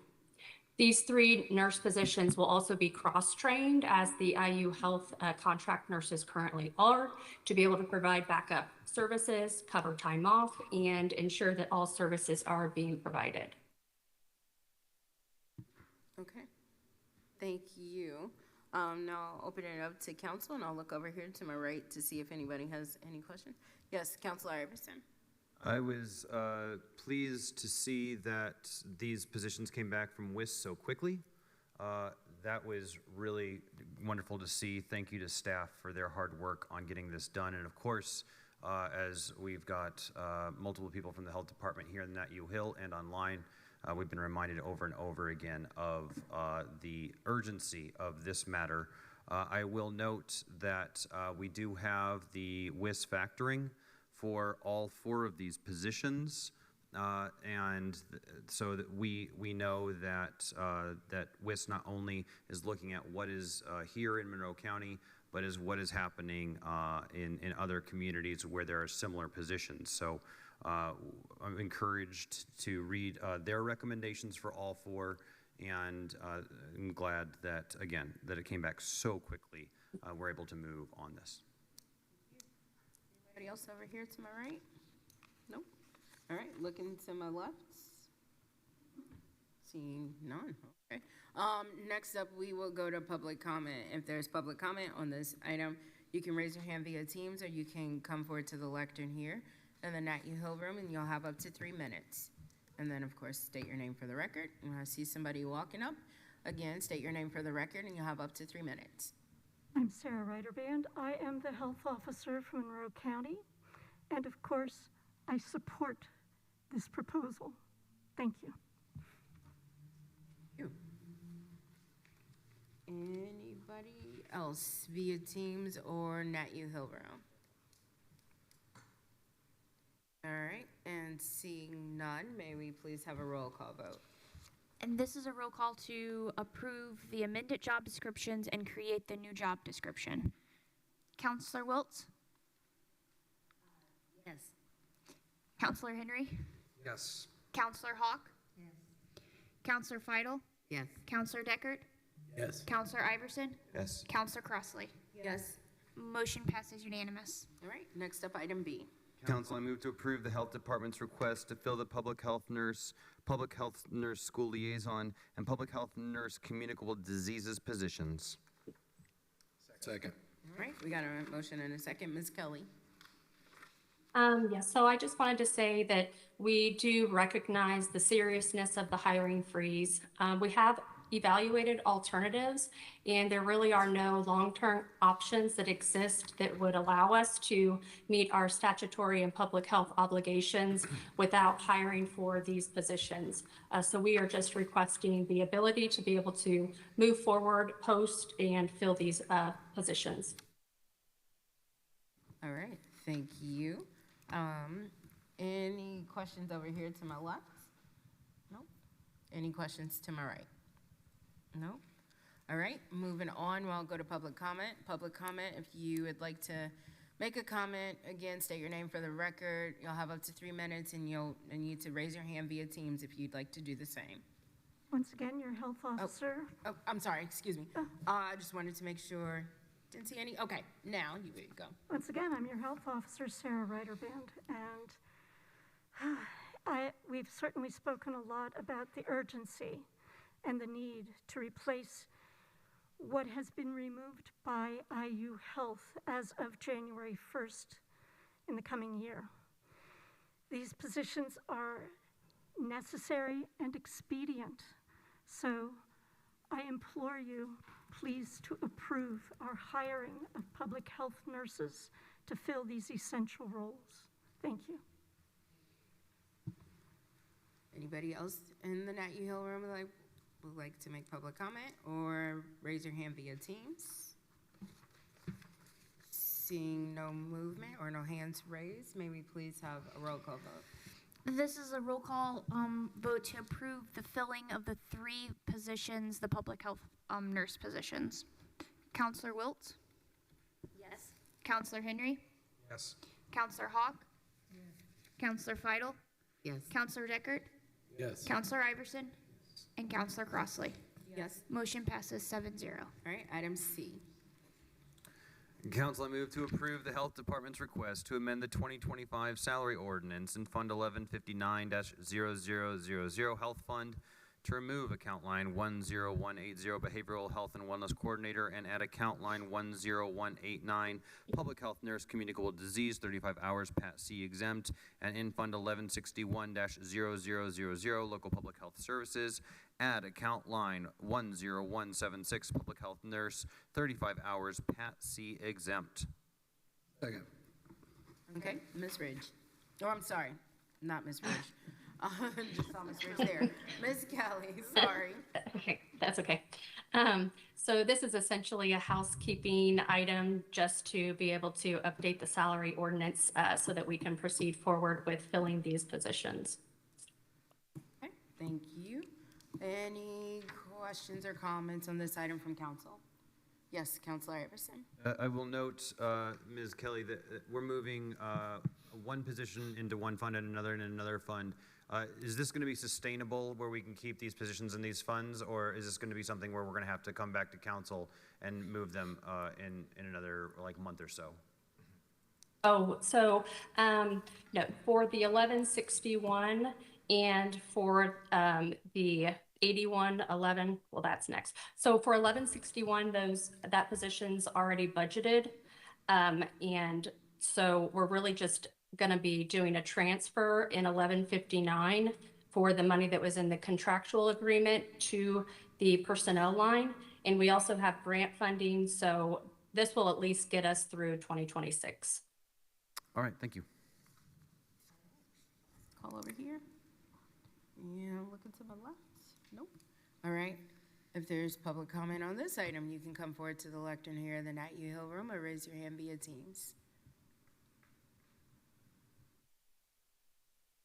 May we please have a roll call vote? And this is a roll call vote on the salary ordinance amendment. Counselor Wilt? Yes. Counselor Henry? Yes.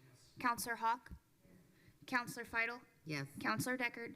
Yes. Counselor Iverson? Yes. Counselor Crossley? Yes. Motion passes unanimous. All right. Next up is item D. Council, I move to approve the Health Department's request to amend the 2026 salary ordinance in Fund 1159-0000 Health Fund to add account line 10189, Public Health Nurse Communicable Diseases, 35 hours Pat C exempt. In Fund 1161-0000, Local Public Health Services, add account line 10176, Public Health Nurse, 35 hours Pat C exempt. And in Fund 8111-0000, Crisis Coag Support, add account line 10124, Public Health Nurse School Liaison, 35 hours, Pat C exempt. Second. All right. Ms. Kelly. So again, this is just some housekeeping so that we can proceed forward in 2026 with these positions.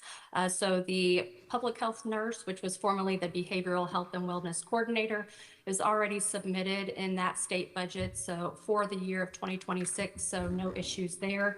Again, for the public health nurse communicable disease, we'll be using the money that was set aside for the IU health contract to be able to support that position. And we have our school liaison grant funds, which we're just continuing to spend down, which will be able to provide the salary costs for the public health nurse school liaison. Any discussions here? All right, let's see hands raised. Councilor Iverson and then Councilor Hawk.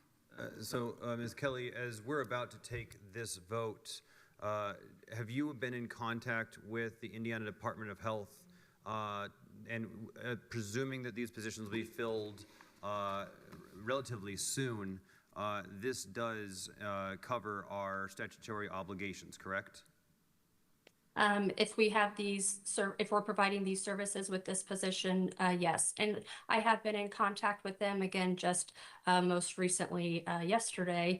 And so we're just continuing that conversation. And I've also been in discussion with the Morgan County Health Department to see if we might be able to work out an interlocal agreement if we need some of their assistance while we make this transition as well. Well, that's certainly a lot of initiative on your part, so thank you for that. And please do keep the council up to date. We're very concerned about how all this is going to go on for the good of the people of Monroe County. Thank you. Councilor Hawk? Right. Could you remind us, were you able to cover the self-insurance for each of these positions in the funds and not have it charged back to County General? For 2026, so these, the behavioral health position is in Fund 1161 for that self-insurance. We will pull the self-insurance from the grant fund. And since this will be a new position for the local county fund, I think that would need to be, we would need to have money transferred into that line again from the contractual line.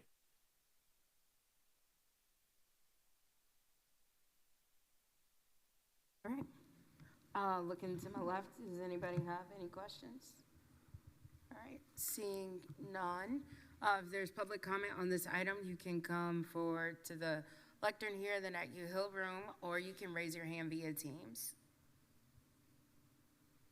And seeing none, May we please have a roll call vote? This is on the salary amendment for the 2026 salary ordinance. Counselor Crossley? Yes. Counselor Iverson? Yes. Counselor Deckard? Yes. Counselor Feidel? Yes. Counselor Hawk? Yes. Counselor Henry? Yes. Counselor Wiltz? Motion passes unanimous. Okay, all right, thank you. And it looks like that concludes our items for old business. I'm going to take a brief recess here. So I'm going to give counselors an opportunity to take a bio break. So please come back here at 27 after. Yes. All right, so, and scene. All right, so we are back and we are on new business, and new business starts with the recorder's office. Council, I move to approve the recorder's request for an additional appropriation, Fund 1217-0000, County Elected Officials Training of $2,000 in the services category. Second. All right, thank you. And we have recorder, Miss Amy Swain here. Welcome. It's good to see everyone tonight. I'll make this as painless as possible. We need an additional appropriation, and we have the money to pay for that. The fund is created so that certain offices can get newly elected officials training. We also are required to have so many hours of training. These are state-called meetings by the State Board of Accounts. I did increase the line this time to account for council being able to go. That statute was changed in 2024, so that's reflected in the increase, but there were also additional expenses as well. The fund is very healthy, and so the additional $2,000 will be taken out of that fund that is created specifically for this training. It's funded by fees from the recorder's office, and like I said, it's very healthy. So, thank you very much. That was pretty self-explanatory there. But I'm gonna look to my left to see if any colleagues have any questions, comments, or concerns. And seeing none, I'm gonna look to my right, and Councilor Hogg has to do it, so you're up next. Sorry, I know I said No, it you're right good, there. you're good. When I asked the recorder for information, and thank you for the information you sent, and it showed how much the increase was for different departments, and the county council's budget had jumped way up. And then I found out that we're paying staff to go to some, and I think we have to lead the way to make sure that we are watching travel and training, just like we've asked other departments to do. And I think it's important for us to take advantage of all we can learn online. There's so much from the DLGF and AIC. We don't have to go to conferences. And when I say it, because those conferences, most of those are set up for the elected officials to learn from the other elected officials. It is not meant for staff. So we need to be looking at what we're spending on that. Because, for instance, the AIC, when you go to French Lick, there's not sessions there for staff. And it's not just this budget that is being used for training, because I had the auditor's office send me the copies of how much was being spent out of unappropriated. So we wouldn't even see it. We may think we know what people are spending on travel and training, but it's under line items that we don't see the appropriation. It's called unappropriated. Do you have anything you want to add to that?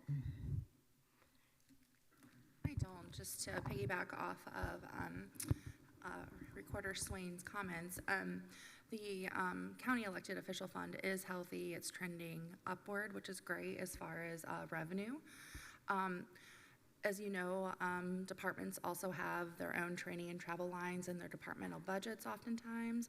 And then, as Councilor Hawk noted, we also are able to utilize the general fund unappropriated for certain state-called expenditures as well. So, state-called meetings, expenditures for state-called meetings. So, we want to utilize the elected official training fund whenever possible, just because that revenue, the money in that fund is specifically for that. So. All right. So if there's no other further question, oh, then Councilor Wills has her hand. Yes, it's okay. Sorry, it's just, I didn't realize that about the unappropriated part. So is that just elected officials who use the unappropriated, or is that anybody? I don't have the code in front of me, but if memory serves, it's the whomever's on the call letter. So oftentimes for like the auditor's office, for example, it will be the elected official plus so many of their chief deputies, which just, I have a chief deputy, but I also have like director level employees in my department, which would be considered chiefs as well. And that's usually part of the state called letter. And so it's sent out by the State Board of Accounts, asking them to be there for those trainings. And seeing no additional questions or comments, we'll go to public comment. If you have public comment on this item, you can come forward to the lectern here in the Nat U Hill Room or raise your hand via Teams. And seeing none, may we please have a roll call vote? Counselor Wiltz? Yes. Counselor Henry? Yes. Counselor Hawk? Yes. Counselor Feidel? Yes. Counselor Deckard? Yes. Counselor Iverson? Yes. Counselor Crossley? Yes. Motion passes unanimous. All right, thank you very much. Thank you. Next up, we welcome back the Highway Department. Council, I move to approve the Highway Department's request for the creation of a new account line 16800 transitional temporary training position. This is for the highway engineer, and simultaneously amend the 2026 salary ordinance to add said account line 16800 transitional temporary training position for highway engineer in Fund 1176-0000 motor vehicle highway. Second. All right, Ms. Ridge is back again. So this is basically so we can try and hire an engineer, and we can have the training line to make that transition a little bit easier in January. Kim, I worked with her. She recommended to do it this way, and then if we have to do an additional in January or transfer from another account line. Pretty self-explanatory. All right, so any questions or comments from Ms. Ridge from council? Yes, Councilor Iverson. My question is, why a position? We just talked about how there's ample engineers in the community. Why not just ask for a training line where the new person can be trained by other engineers in the community? Why are we creating this temporary position? So this, we've ran into it in the past where we did not have, it's to where we didn't have an overlap within a salary. So I think they began utilizing this type of line a couple years ago for departments to be able to make that transition easier, since you can't pay for two people out of a budget line that only has one person budgeted. Sure. We did that with the probation department. I want to say recently, within the past year or so. Yep. Yes. Councilor Decker, did you have your hand up? Oh, okay. Councilor Wiltz. Thank you. So how long are you anticipating for an overlap? The month of January till he leaves, till that position becomes open February 6th. It's our goal to post it for December, do interviews, hopefully get applicants. By the time they would give a 2-week notice, we would really like to get somebody in there. It could be the middle of January and only have a 2-week overlap. Yeah. And your intent, because you won't have an appropriation in that line, so your intent is Correct. to just do Transfer from another line until I can do an additional. Okay. Okay. And do you anticipate that you will need an additional? I mean, let's just say it's filled for, I guess I'm looking at what's the fiscal impact of doing this. And So I think know we you have had, a vacancy. originally I had the numbers on there, but then I was told I couldn't do an additional because you can't do that for 2026 at this point. I want to say it was around $9,700 if we had somebody full-time for the whole month of January. And that's what we would have done for an additional. Again, looking at the timeline, and by the time you post it for the next couple weeks and you're in the holidays, I don't think we'll have anybody on board at the beginning of January. Thank you. All right, and so if there's no other further questions, if there's public comment for this item, you can come forward to the lectern here in the Nat U Hill room, or you can raise your hand via Teams.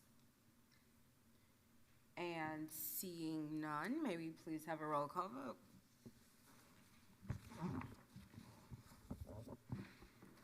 Counselor Iverson? Yes. Counselor Deckert? Yes. Counselor Feidel? Yes. Counselor Hawk? Counselor Henry? Yes. Counselor Wiltz? Yes. Counselor Crossley? Yes. Does the motion And pass? Motion passes, sorry. Unanimously. All right, so because Ms. Ridge loves county council night so much, she is staying here for more items, and we are at item C. Council, I move to approve the Highway Department's request in Fund 8166-0000 Rockport Road Bridge number 308 for an additional appropriation of $415,200 in the services category. Second. Ms. Ridge. So this is to appropriate the funds. This bridge is to go to letting in February. So this is for the construction line for our match when we have to pay it in February. And grant funds are a carry forward, so that fund amount will carry forward. Thank you. All right, any questions or comments from council on this item? Nope, seeing none. If there's public comment, you can raise your hand via Teams and come to the lectern here in the Nat U Hill room. And seeing none, may we please have a roll call vote? Counselor Deckert? Yes. Counselor Feidel? Yes. Counselor Hawk? Counselor Henry? Yes. Counselor Wiltz? Yes. Counselor Iverson? Yes. Counselor Crossley? Yes. Motion passes 7-0. All right, next up is item D. Council, I move to approve the Highway Department's request for a fund-to-fund transfer of cash from Fund 1135-0000 Cume Bridge to Fund 8166-0000 Rockport Road Bridge number 308 in the amount of $477,200. Second. Thank you. Ms. Ridge. So this is the fund-to-fund transfer from cash from Cume Bridge into the grant fund. This will help cover our local match for the construction and construction inspection for that bridge project. Okay, thank you. And council, do you have any questions or comments on this item? All right, and seeing none from us, if public comment is here on this item, you can come forward to the lectern here, or you can raise your hand via Teams. And seeing none, may we please have a roll call vote? Counselor Deckert? Yes. Counselor Feidel? Yes. Counselor Hawk? Counselor Henry? Yes. Counselor Wiltz? Yes. Counselor Iverson? Yes. Counselor Crossley? Yes. Motion passes 7-0. Thank you. Item E. Council, I move to approve the Highway Department's request in Fund 8176-0000 Eagleson Bridge number 922, the creation of account line 37411 construction, and simultaneously approve an additional appropriation of $976,146,080 in the services category. Second. All right. Hold on. I It think wasn't in the millions. 900, excuse me, yep, thank you, thank you. Yeah. $976,146.80. Right. Trying to get you more money. And this is basically also, this Eagleson Bridge goes to letting January 14th. So this would be to cover our construction match for that grant project. Thank you. All right. Any questions or comments from council on this item? Seeing none, if there's public comment, you can come here in person and speak, or you can raise your hand via Teams. And seeing none, may we please have a roll call vote? Counselor Feidel? Yes. Counselor Hawk? Counselor Henry? Yes. Counselor Wiltz? Yes. Counselor Deckard? Yes. Counselor Iverson? Yes. Counselor Crossley? Yes. Motion passes 7-0. All right, and last but not least from the Highway Department is item F. Council, I move to approve the Highway Department's request for a fund-to-fund transfer of cash from Fund 1135-0000 Cume Bridge to Fund 8176-0000 Eagleson Bridge number 922 in the amount of $1,078,146.80. Second. Okay, Ms. Ridge. And this is the cash to cover for our 20% local match for the project for construction, and then our local match for construction inspection. Any questions or comments from council on this item? And seeing none, if there's public comment, again, you can come here in the room and speak, or you can raise your hand via Teams. And still seeing none, may we please have a roll call vote? Counselor Wiltz? Yes. Counselor Henry? Yes. Counselor Hawk? Counselor Feidel? Yes. Counselor Deckard? Yes. Counselor Iverson? Yes. Counselor Crossley? Yes. Motion passes 7-0. Okay, thank you very much, and thank you to Ms. Ridge for a long night with the council.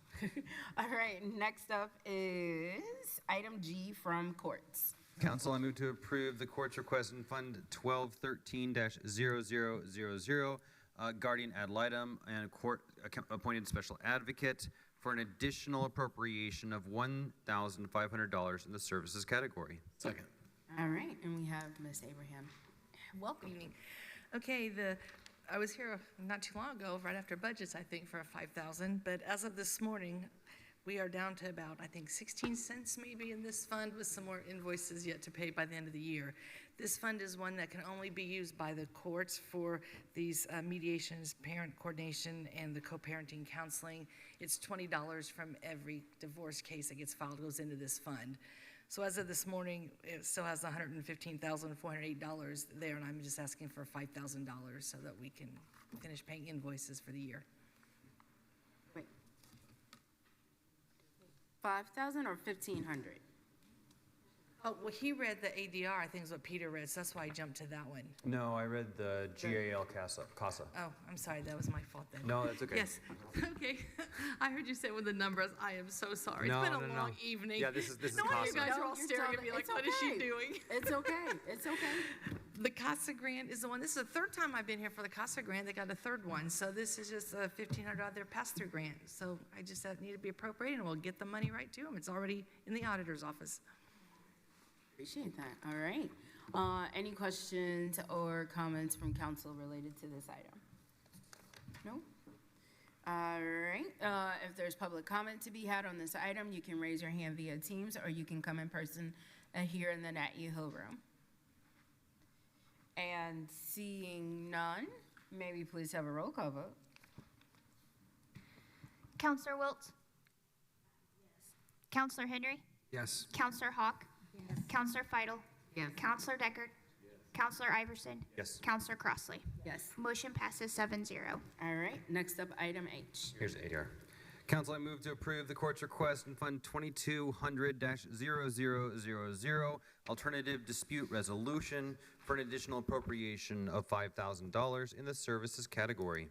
Second. Okay. I'll say I've already explained it. You want me to repeat all that? All right. Thank you. And any questions or comments on this item from council?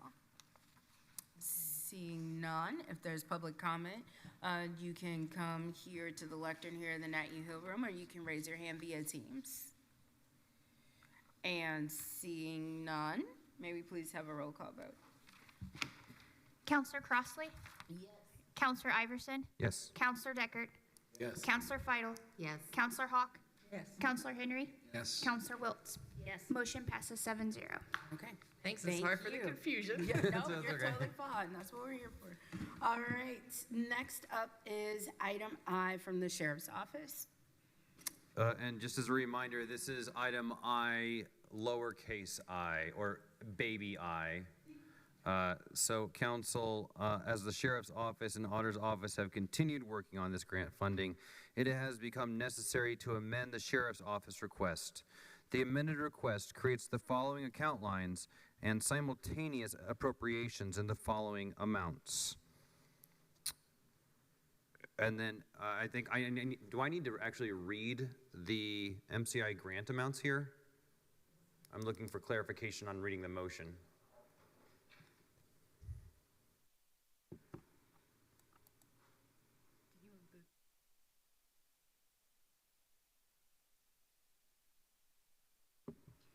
I think the first agenda item is actually the interlocal.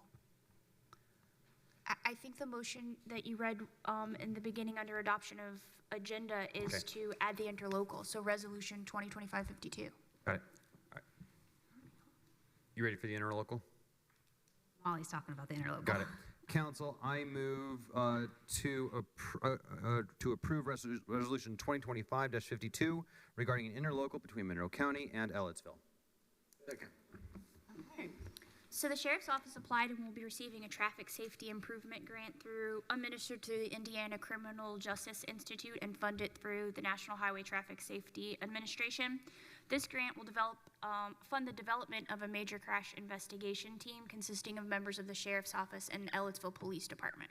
And so since Ellettsville will be participating in the grant and will be receiving reimbursements per the grant, it became necessary to draft an interlocal outline each agency's responsibilities per the grant, and then basically how the team would function. So what was attached to the resolution is the interlocal. It's going to eventually be provided to the town of Ellettsville on November 24th, and then we'll go to the commissioners. I'm going to share the interlocal because there is language in the interlocal that I do believe needs changed, so I would be requesting consideration for a possible amendment.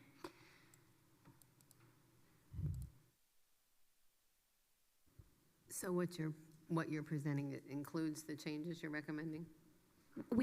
I would be requesting a change to the interlocal, and then the interlocal is attached as Exhibit A to the resolution. So once that change is approved, if approved, it will change the exhibit, and then the resolution would move forward to vote.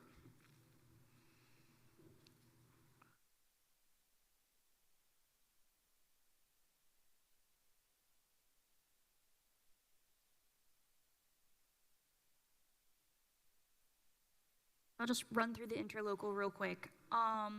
Article 1 is scope of work. It outlines who's on the team, what the duties of the team are.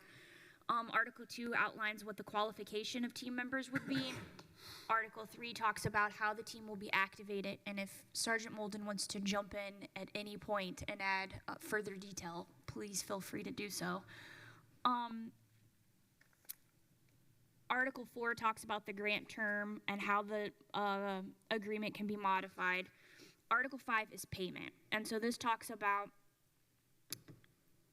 how cost will be submitted from Ellettsville or the Sheriff's Office to the Auditor's Office.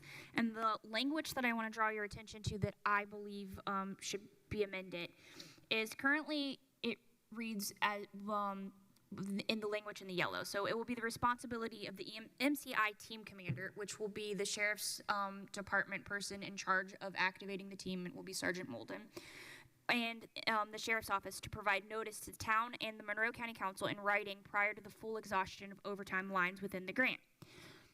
Continuation of the team activity beyond available grant funds requires permission from the council. There, in fact, I think lies the problem. And so I think the language should be amended to what is in red, which is the Sheriff's Office agrees to notify the council and town in writing upon the full exhaustion of the overtime lines within the grant agreement. If the grant's overtime funding is exhausted, each respective agency shall be responsible for payment of its team members' activities with the understanding that no reimbursement from the grant will occur from such. So if overtime grant funds are out, Ellettsville is paying for Ellettsville's response, and then the Sheriff's Office is paying for the Sheriff's Office. The Sheriff's Office, so MCSO, commits to judiciously monitoring its overtime response of the MCI team, Major Crash Investigation Team, while balancing such with its statutory duties of law enforcement and public safety and working with the County Council on overtime budgetary matters. The Sheriff's Office shall follow the established policies and guidelines by law and the County Council for requesting additional appropriations for overtime lines outside of the grant. I am recommending the language in red over the language that is highlighted in yellow because I believe that the continuation of team activity is within the discretion of the sheriff. I think everyone would like if there's a major accident for deputies to just respond and not have to think about, is there an overtime approval for this? And so this honors the sheriff's authority while also giving the council notice of what the grant funding is. Council, I move to adopt the red text as the new text for section 5.3. Second. Okay. We got a motion and a second to adopt what was outlined by Ms. Turner King. Does the sheriff office have anything else to add to that? Nope. I feel like Ms. Turner King has already captured the essence of the interlocal agreement. If you have specific questions about the team, I'm happy to answer them, but she's captured what we're asking for right now. Okay, all right. So, yes, Counselor I have Fido. a question. So I'm just wondering if the parties of the interlocal agreement have agreed to all of this as we begin to think about approving it? So I've provided the interlocal to the town of Ellettsville, specifically representatives from the police department and the town attorney. And we met about it last week. I think we kind of touched on everything that we would like to be changed. I sent them the amended agreement. I haven't received any feedback on it. And so I don't have any reason to believe they're not in agreement with it. Any other questions or comments on the amendment as presented? Yes, Counselor Iverson. And I'm sorry, I don't know who to address this to. This is 6 members that will be part of this team? That's correct, Counselor. Now, that does not necessarily mean that all 6 will respond to every crash. Each crash will have its own specific unique needs, but ultimately 6 people will be available to respond if needed to each crash. But it could be fewer depending on each individual circumstances. 4 of which are from the Sheriff's Office and 2 would be from the Ellettsville Police Department. Excellent, thank you. And I can elaborate a little further. In the interlocal, it says initially composed of 6 members. The idea is that this will be a reoccurring grant, and if the need arises to adjust the team composition, that we can. And then that those 6 team members' qualifications, they possess a high-level skill that requires them to be on the team. So accident reconstructionists, drug recognition experts, something of that nature.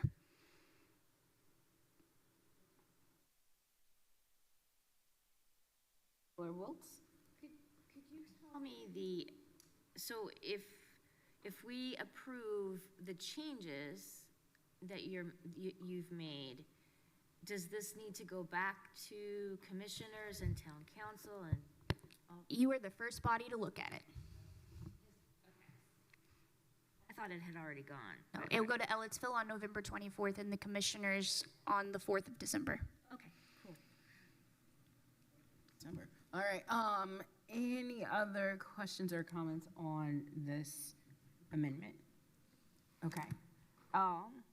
Since we need to vote on the actual amendment of language and then we'll have to do the overall. All those in favor of approving the corrections as amended signify by saying aye. Aye. All those opposed, same sign. Okay, motion carries. So now we come back to the larger motion at hand here, which is the resolution approval. Is there any other further discussion and questions or comments from council? Yes, Councilor Iverson. So in the contract, it talks about training costs, equipment costs. How are those going to be shared between the 2 taxing entities? So the grant provides for training. Currently, the sheriff's office will be the entity that is sending members to training. That might change in the future, but for now, that's what's happening. And for equipment, it's going to be a shared cost. Ellettsville is purchasing some equipment and, in essence, providing the local match for such, and then the sheriff's office will be purchasing some. Okay. And then that equipment will be housed with the sheriff's office, or will it be housed in a... There's a clause in the interlocal, and I can find it. The equipment is going to be, in essence, the agency whoever buys it, they will allow the equipment to be primarily used for the team. It's in 6.1. Yeah, I knew it was somewhere. Yeah. Okay, thank you. Yes, Mr. The only thing else I will point out, there is one change that is probably going to occur, and I don't have the dates right now.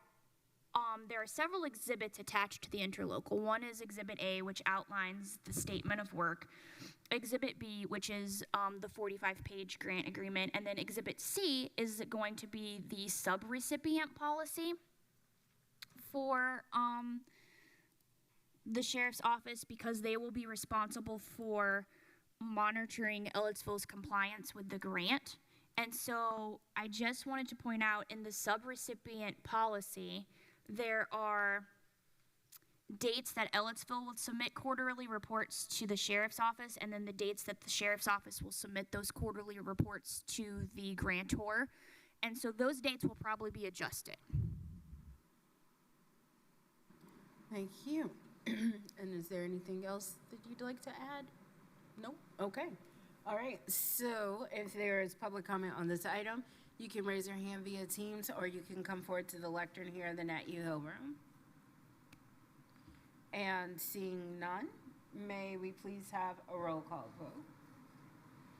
This is a roll call to approve the interlocal. Yes. Counselor Wiltz. Sorry.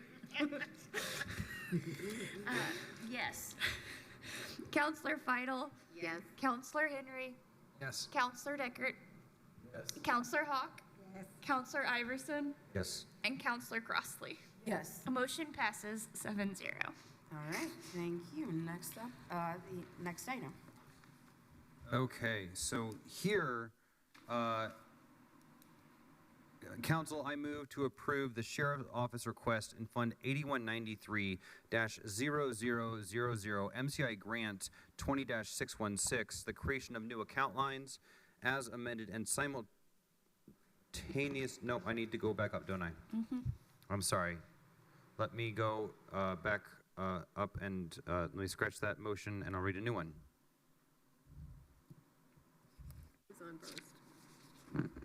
There's actually two motions, because what happened was the agenda packet was sent out with the original numbers that we found were incorrect, and so we needed to update those numbers. So that's the first motion, is to update those numbers so you have the correct numbers, and then the second motion is then to approve the appropriations. Okay, Council, I move that we update the appropriations for the MCI grant 20-616, which is in Fund 8193-0000, to the following.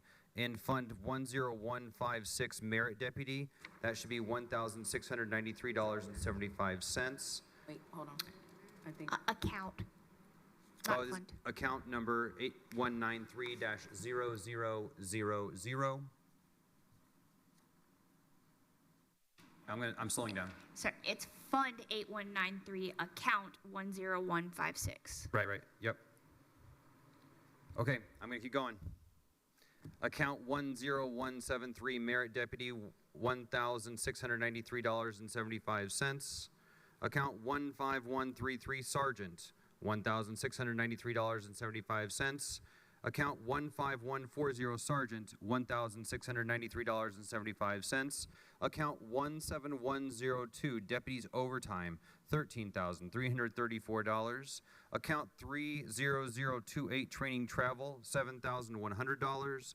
Account 38350 Grant Distribution, $11,066.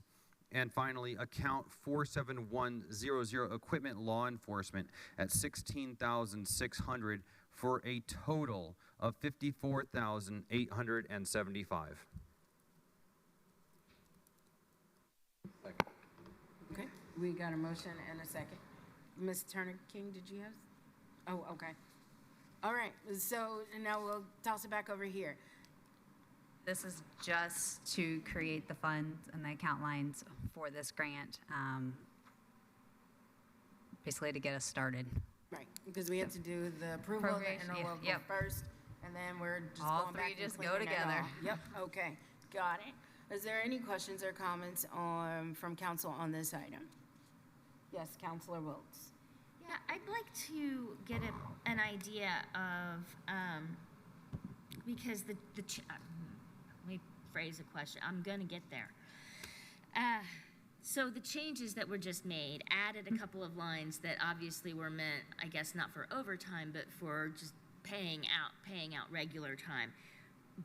So the idea, I mean, how are you arriving at the amount for overtime versus regular time? Is it just anticipated that there'll be both and we hope it all works out? I mean, what are you thinking?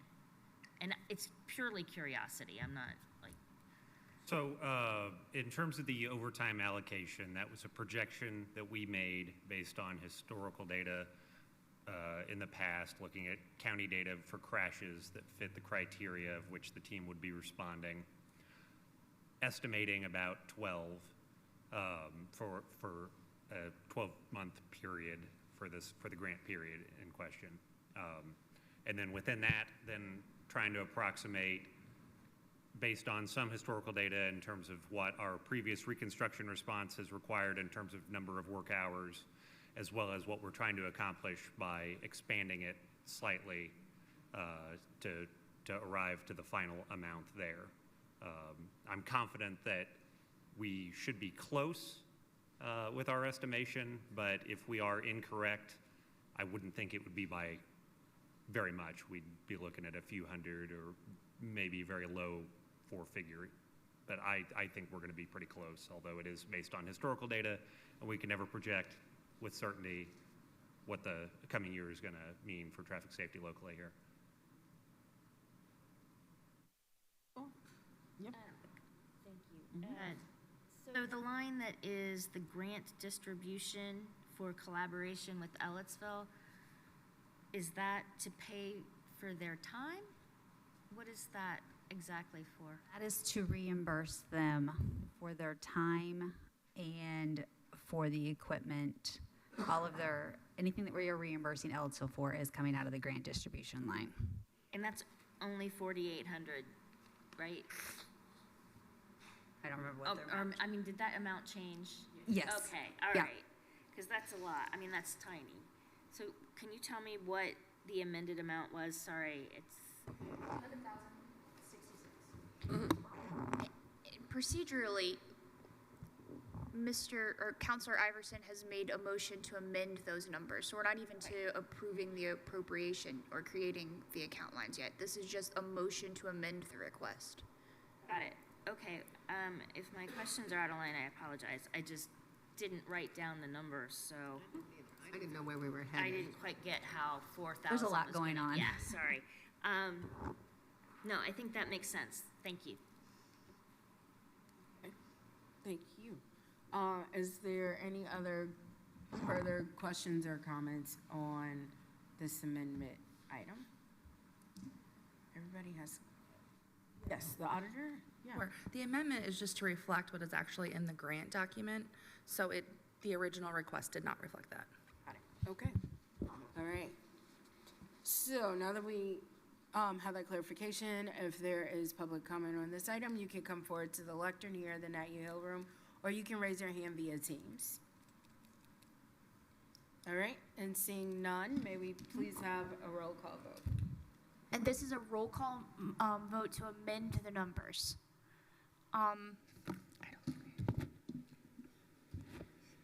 Counselor Wiltz? Yes. Counselor Henry? Yes. Counselor Hawk? Yes. Counselor Feidel? Yeah. Counselor Deckert? Yes. Counselor Iverson? Yes. Counselor Crossley? Yes.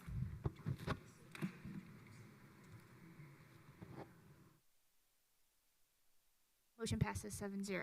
Okay. Thank you. All right. Next up, next item. All right, this is section I, double I. Council, I move to approve the sheriff's request in Fund 8193-0000, MCI Grant 20-616, the creation of the new account lines that I just read as amended, and simultaneously approve additional appropriations as we just amended. Second. All right. And would you like to add anything else?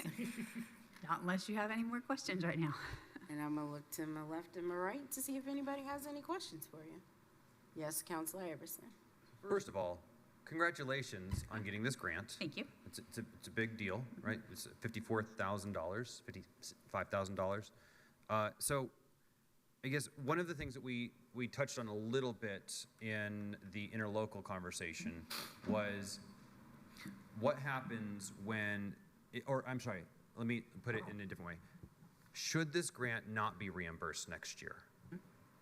What will we be doing with these 6 positions? They're already employees. They will still Okay. get deployed, or at least our officers will. We will still pay overtime. It'll just come out of our normal general fund or the lit fund, depending on where their accounts are. So we'll just continue to absorb it like we have. And the same is true with equipment that will be purchased through this grant? If we don't get the grant, I don't know about purchasing this equipment. I don't know that we'll be able to. All of the equipment that we're purchasing with the grant is going to be a single-time expense. There's some software, but it's a lifetime license and everything. So fundamentally, if the grant were to not be renewed, we've already got it at this point. So we've been very grateful with the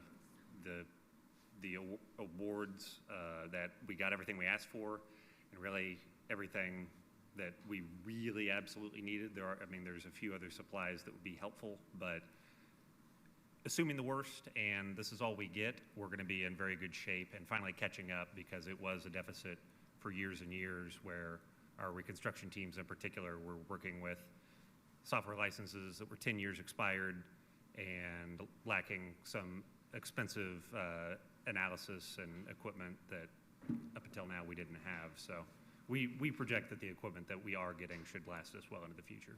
Excellent. And I like the way you put it, right? We're expecting the worst, but anticipating the best. I have all the faith that we'll have this renewed. As am I. Any other additional questions?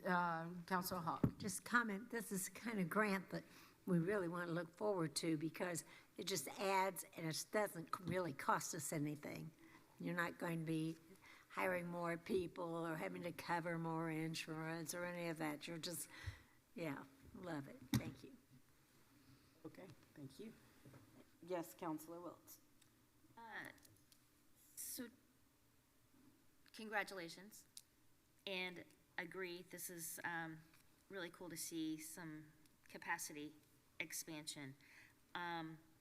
Typically, we don't appropriate until everybody's approved the contract / that kind of thing. So I'm going to look to this table to see what maybe the guidance might be on that.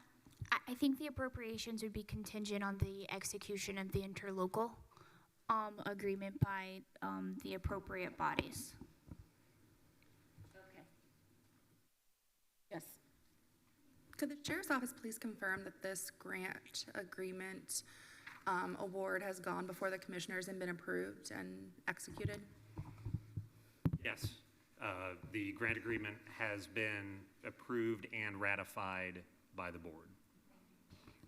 I haven't seen the executed, signed document, but yes, it has gone before the commissioners twice. They approved it. Okay. Okay, all right, that's cool, thanks. So it's just the interlocal then that we need, okay. Okay, all right. Any other further discussion from council? All right, seeing none, nope, I gotta go to public comment. All right, public comment. If you are here, please state your case and on this item, and you can come forward to the lectern here. And then at Yehovah, you can raise your hand via Teams. And seeing none, may we please have a roll call vote? Counselor Wiltz? Yes. Counselor Henry? Yes. Counselor Hawk? Yes. Counselor Feidel? Yes. Counselor Deckert? Yes. Counselor Iverson? Yes. Counselor Crossley? Yes. Motion passes 7-0. All right, thank you. Next item. Council, as the sheriff's office and auditor's office have continued working on this grant funding, it has become necessary to amend the sheriff's office request. The amended the amended de-appropriation request total is $10,975. Hold on. So you need to amend that number because the initial paperwork came through requesting 8,680. It should have been. Got it. Okay, so council, I move to amend the request of de-appropriation from $8,780 to $10,975. Second. All right. Is there anything that anybody else would like to add to this item? Seems like that's just some housekeeping stuff there. Okay. Council, do you have any questions or comments on this item? Nope. Okay. Public, if you would like to make comment on this item, you can raise your hand via Teams or use the podium here in the Nat U Hill room. And seeing none, may we please have a roll call vote? This is a motion to amend the de-appropriation amount. Counselor Wiltz? Yes. Counselor Feidel? Yes. Counselor Hawk? Counselor Henry? Yes. Counselor Iverson? Yes. Counselor Deckard? Yes. Counselor Crossley? Yes. Motion passes 7-0. Okay, thank you.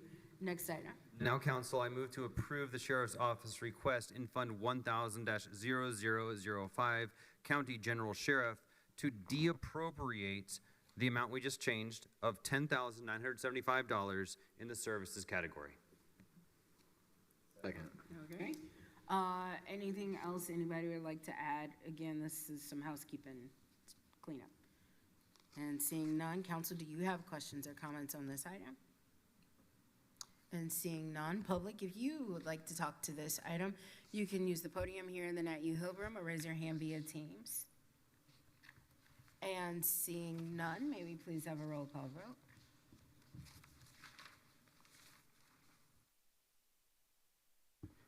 Counselor Deckard?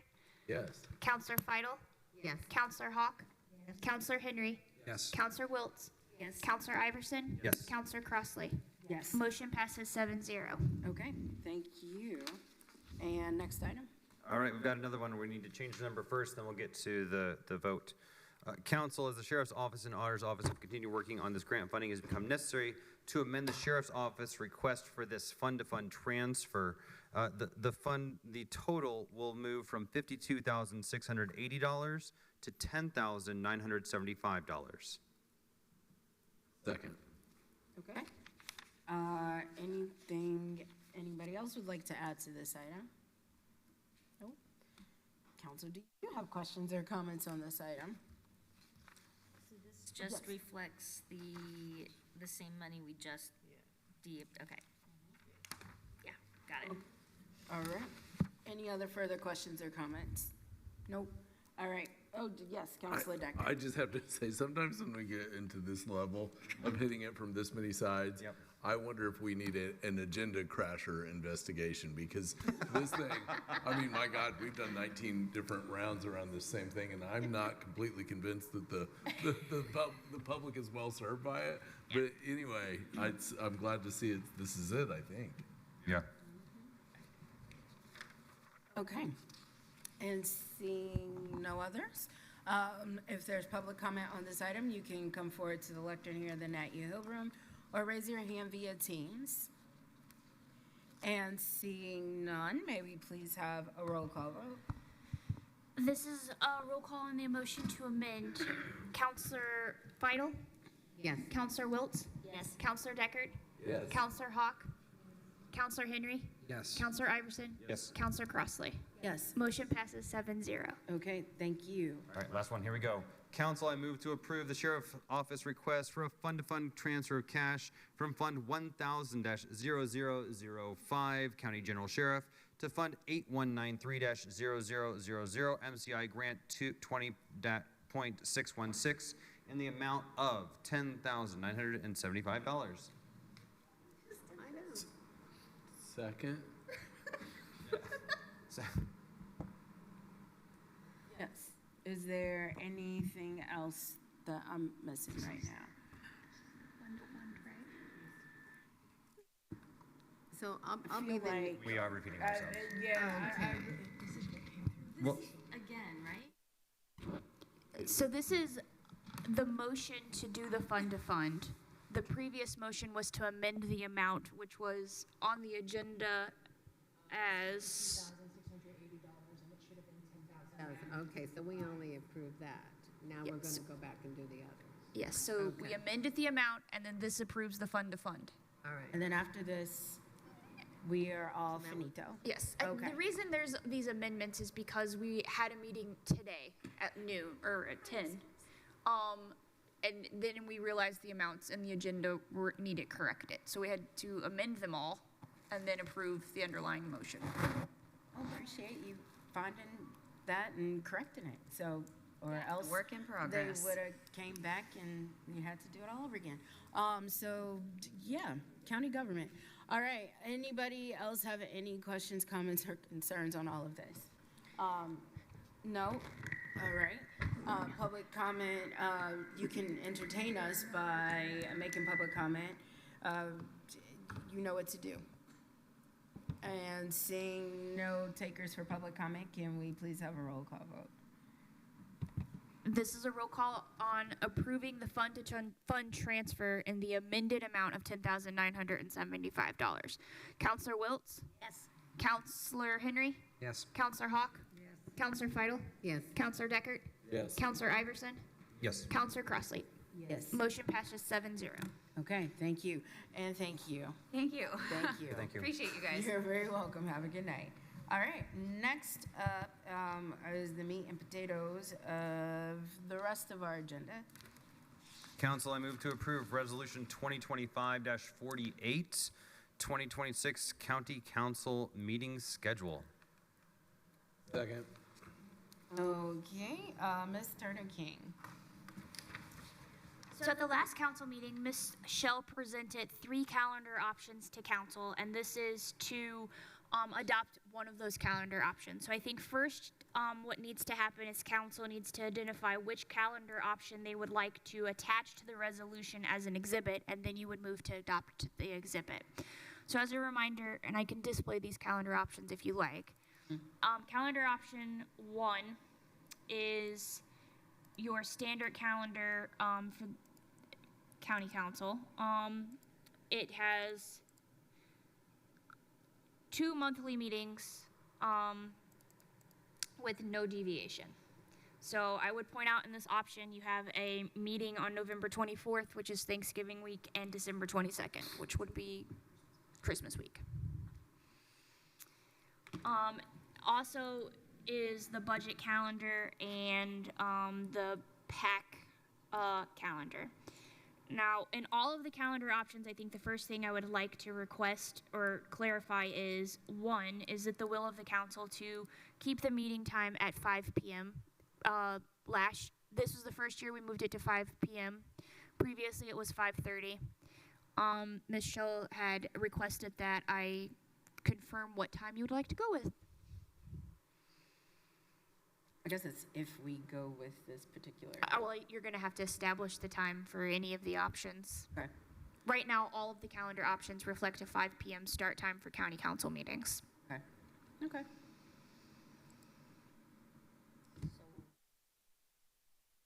Yeah, so I'll look to my left. Yes, Councilor Feidel. So I wondered how long it's been the 5 o'clock time. This was the first year. And before that, it was 5:30? 5:30. For a long time. As long as I've been here. There been public complaints about the 5 o'clock time? I haven't heard complaints either way.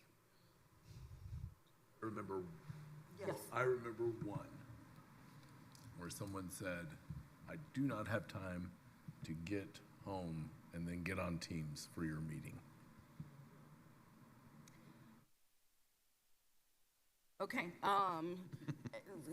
Yes, Councilor Iverson. We have had some really long meetings this year, longer than we've ever had before.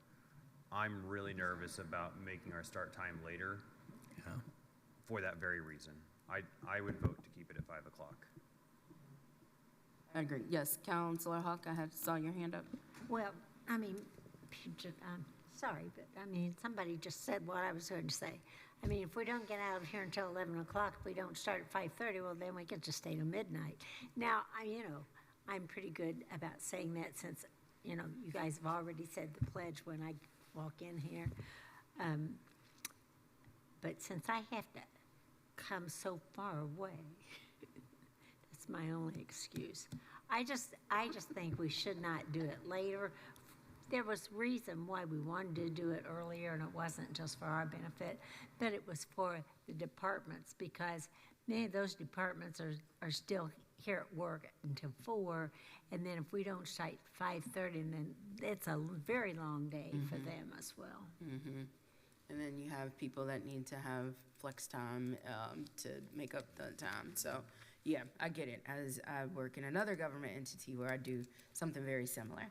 And I have opinions about that, but I'm going to mind the business that pays me, which is county government. So, yes, I totally agree, and I think that we should keep it at 5 o'clock. I know sometimes some of us that have children, it kind of makes it a little sharp there, but I think we've been able to try to manage as best as we can. So I appreciate everybody doing that. So it sounds like I'm leaving the start time and all calendar options for county council meetings at 5 o'clock. In all of the calendar options, it also lists meetings of PAC, and the time says to be determined. You can leave it like that for now and wait until PAC members are appointed in January for next year to determine it.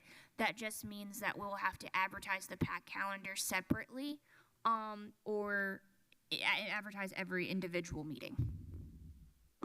Councilor Iverson. And it also presumes that the PAC freeze is halted, because as of right now, council needs to tell PAC when to meet and what items to discuss.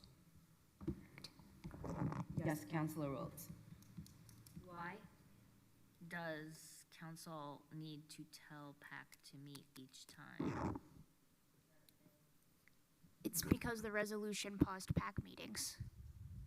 Just leave it off of there. Yeah, so in all the calendar options, it sounds like I would suggest eliminating the PAC calendar and just advertising the council meetings and the budget sessions right now. Yeah. Okay, so back to option 1. We already talked about that. That's the 2 options every month, as we have done in the past. Calendar option 2. This is entitled Summer Break with No Deviations. And what this calendar option does is there's 2 meetings every month, but for June and July, where there are only 1 meeting. And then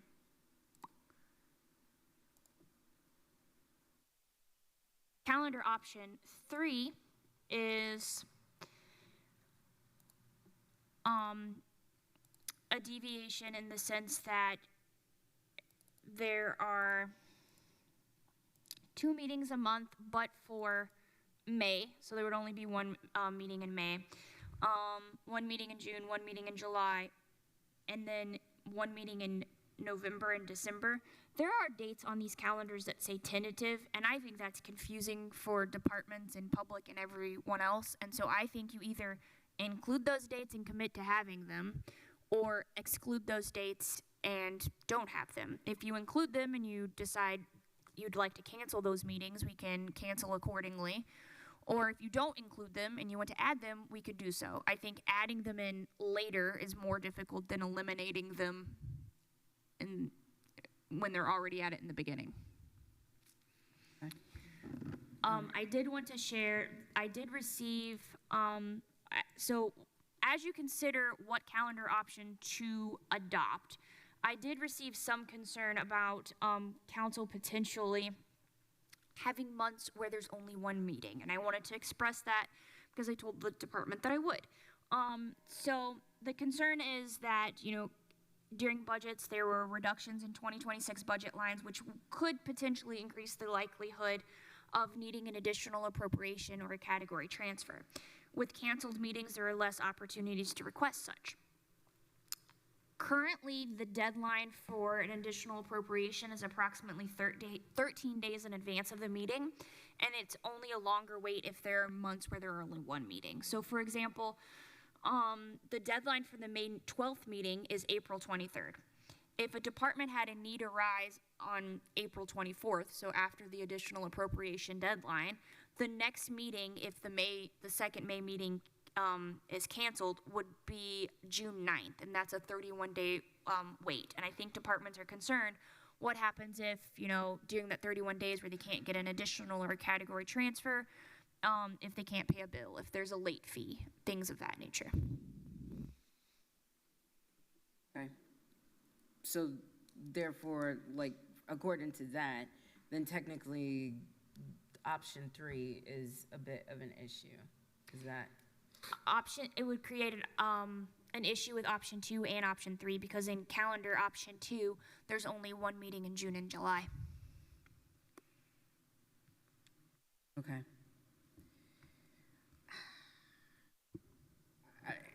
But also at the same time, we could also add to, like, we can also schedule meetings as we seem fit to. Correct. As long as we do the 48-hour notice, you can schedule a meeting. All right. I guess I'm going to look over here. I'm going to start over here to my right. Yes, Councilor Henry. Thanks. I guess, I'm fine with things the way they are. I mean, because minimally, next year's docket, like if we're just going to take the things that we know are coming, not the stuff that we don't know. I mean, it's the 1.2% that we got to figure out with the lit. It's the Richland-Ellettsville potential merger. It's the jail and justice center situation. It's the whatever comes of the short session with the Indiana General Assembly. It is the results of annexation one way or another. And it is our just general budget process as we absorb all of that. I can't imagine fewer work days. Start time. I guess I'm okay not disturbing unless there's a compelling reason to do otherwise. A lot. And I can't imagine we're going to be able to get that under control on a shorter schedule. That's it. Councilor Hawk. Right, I can see the need of having one of those meetings where we really get into these budgets and figure out what we're going to do about our deficit spending. I mean, we're going to have to do something. And we need to also take another look at what do we think the 1.2 is going to bring in. We don't know whether or not the city's going to get part of it. If the state says yes, you got to share that around. Let's get a better handle of where we are so that we all understand, and so that if we do have to do some major changes, it won't be such a shock to everybody. You know, they all wanted the 3% raise. They all wanted the longevity. They don't anyone want to cut anything. And I get that. But that's a lot. And to reply, to say, well, we're just not going to meet very often, that'll fix it, it just doesn't work for me. Yeah. Yes, Councilor Iverson. Getting back to these meetings, what was the rationale for taking time in the summer? Were meetings not being utilized as much during that time? Were council members missing more meetings during that time? Were department heads not as available during that time? What was the rationale? I'll speak to one of those because I think I kind of suggested some of the breaks in there between June and July is because some of us are either here or not here, either attending virtually or out due to other obligations that we might have during the summer. Some things are a little bit more slower, and I think it was also because some of the department heads also were gone on and couldn't attend either virtually or in person. So I think that was the idea of it initially and thinking about that, and also just trying to personally give our staff just a little bit of a breathing room as we gear up for a budget and give them plenty of time to go over those types of things.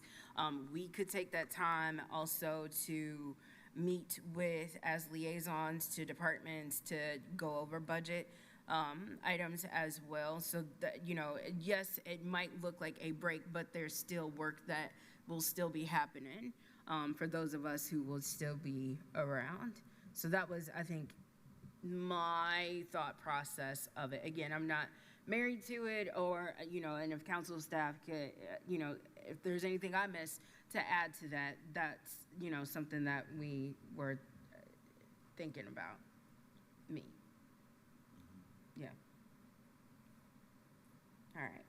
Yes, Councilor Wiltz.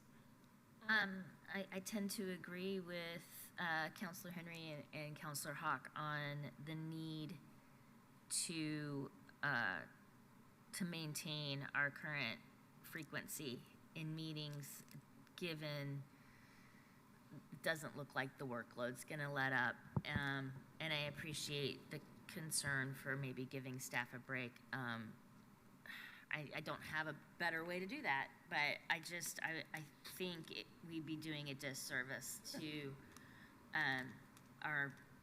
ourselves and the county if we met less often. And to the point about, I mean, maybe through some juggling of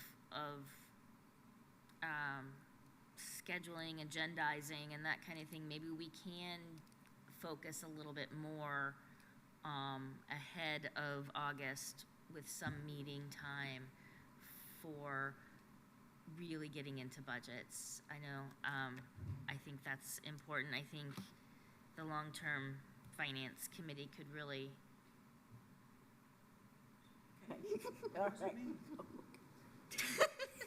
I'm like here, like, sorry. Yeah. I was like, what is happening? It's all right. It's all good. But yeah, you know what I'm saying. Yeah, no, I hear all y'all. I think that was just kind of thrown out there. Again, I hear everybody's point with that. Yeah, because we obviously have a lot of work to do. I think if the concern is, you know, because our meetings are a little bit longer, I think it's incumbent upon us as individuals to figure out how we can shorten the ways that our meetings are a little bit, that go a little bit longer. So, Make okay. a suggestion on that. Well, let's work on the calendar first here. So I guess yes, Councilor Iverson. So what I would recommend is to make a motion to use option number 1 as an exhibit to this. And so I'm going to go ahead and make that motion. Second.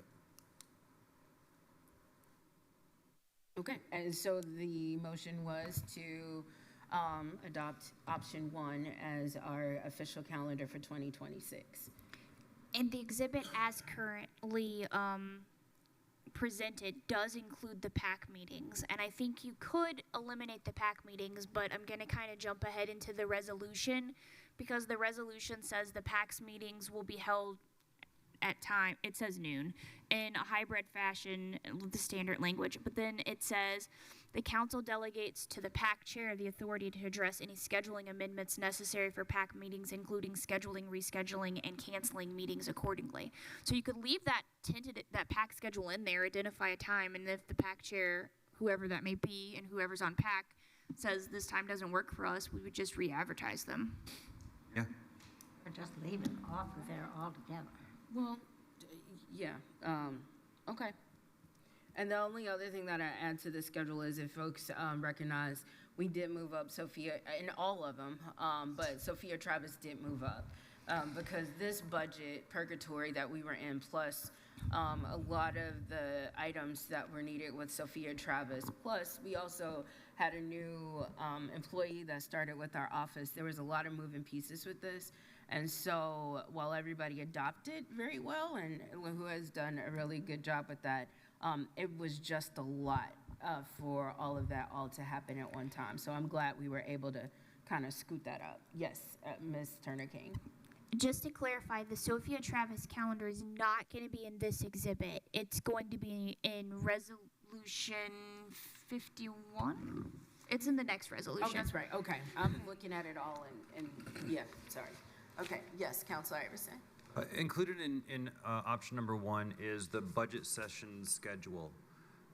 This year we met pretty frequently, and was So I guess my question is, I'm okay meeting as frequently as we did to take care of our business, but was submission to Gateway possible this year for staff? Did we give enough lead time for staff to get everything updated and into Gateway? Do we need to make any changes in that regard?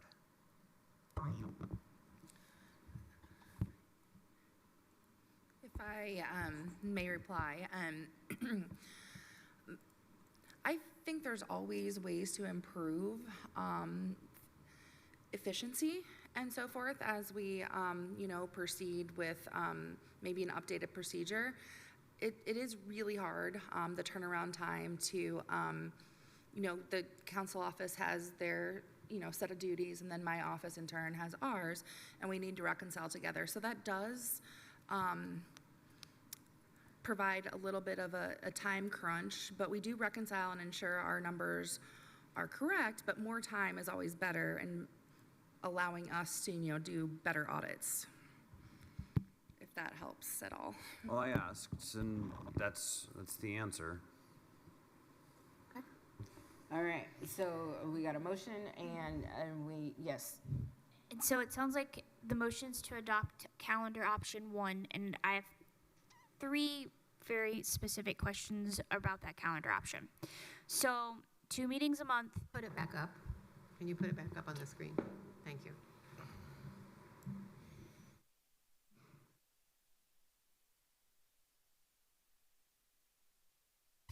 Important. It's a little meta, but it's important.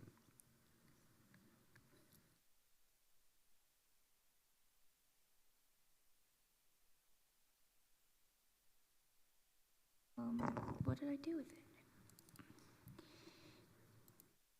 While I try to locate the file,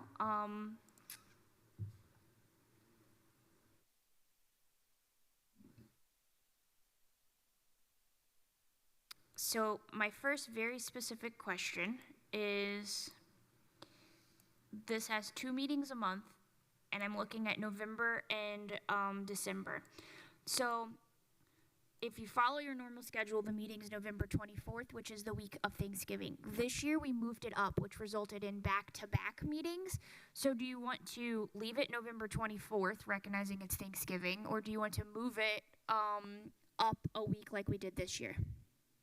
Which would make the date The 17th. So the 17th. Couldn't we do like other government entities and change things within 48 hours? I know our friends that meet at 10 a.m. on Thursdays do the same thing. So I think the idea is maybe if we just kind of keep it as is, and if we have a need to like change that later, we could do that, unless somebody else has any other suggestions. No? Okay. Okay, then that cuts it down to one additional question, which is, do you want to leave the PAC meeting calendar on here, and then the resolution lets PAC chair change it, or do you want to just remove the PAC calendar at this point? Yes, Councilor Iverson. Because we don't know who PAC chair is, I say we leave it and let that person make the decision, given whatever landscape we're about to come into in the next year. And historically, the PAC calendar has always been included in the calendar option. So I would like to put a time rather than to be determined. Should I just use our standard noon time and then whoever's on PAC? And my rationale is that I think departments expect that as well. Okay. So again, we got the motion to adopt calendar 1 as our 2026 official order of business. Is there any other further discussion from council? And seeing none, if we have public comment on this item, raise your hand via Teams or come here to the microphone here in the room. And seeing none, may we please have a roll call vote? Well, actually, we can do this a voice vote. It's a voice vote. Okay, so all those in favor of approving option 1 as our official calendar of county council signify by saying aye. Aye. Aye. All those opposed, same sign. All right, great, motion carries. All right, thank you. And next up on the train. Council, I move to approve Resolution 2025-50, 2026, the Sophia Travis Community Service Grant Schedule and Citizen Application Form. Before you get there, the voice vote was to adopt calendar option 1 as an exhibit to attach to Resolution 2020-48. You have to vote on the underlying resolution. Oh, okay. All right. So can we do that by voice vote, or is that a roll call? I would recommend a roll call. Okay, roll call, please. Counselor Feidel? Yes. Counselor Wiltz? Yes. Counselor Deckard? Yes. Counselor Crossley? Yes. Counselor Iverson? Yes. Counselor Henry? Yes. Counselor Hawk? Yes. Motion passes 7-0. All right, thank you. Just for transparency, I'd like to reread the motion. Yes. Council, I move to approve Resolution 2025-50, the 2026 Sophia Travis Community Service Grant Schedule and Citizen Application Form. Second. Okay.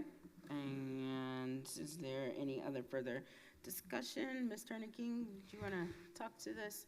This resolution is to adopt 2 procedures for Sophia Travis Community Service Grants Program. The first is the resolution approves the use of a citizen application form for the 2026 citizen application period and for future years and forevermore until council decides otherwise. And then the second is the resolution adopts a calendar for 2026, and that calendar is greatly different than what we have done in the past. So I'm going to put the resolution up. It moves Sophia Travis so that the calendar begins sooner in the year and doesn't overlap with budget. So it would have the grant kicking off in March and the grant period ending in early April. And it ultimately puts the presentation to awards to council in June, and then it going to the commissioners for approval in July. So agencies would get their money in the summer versus now.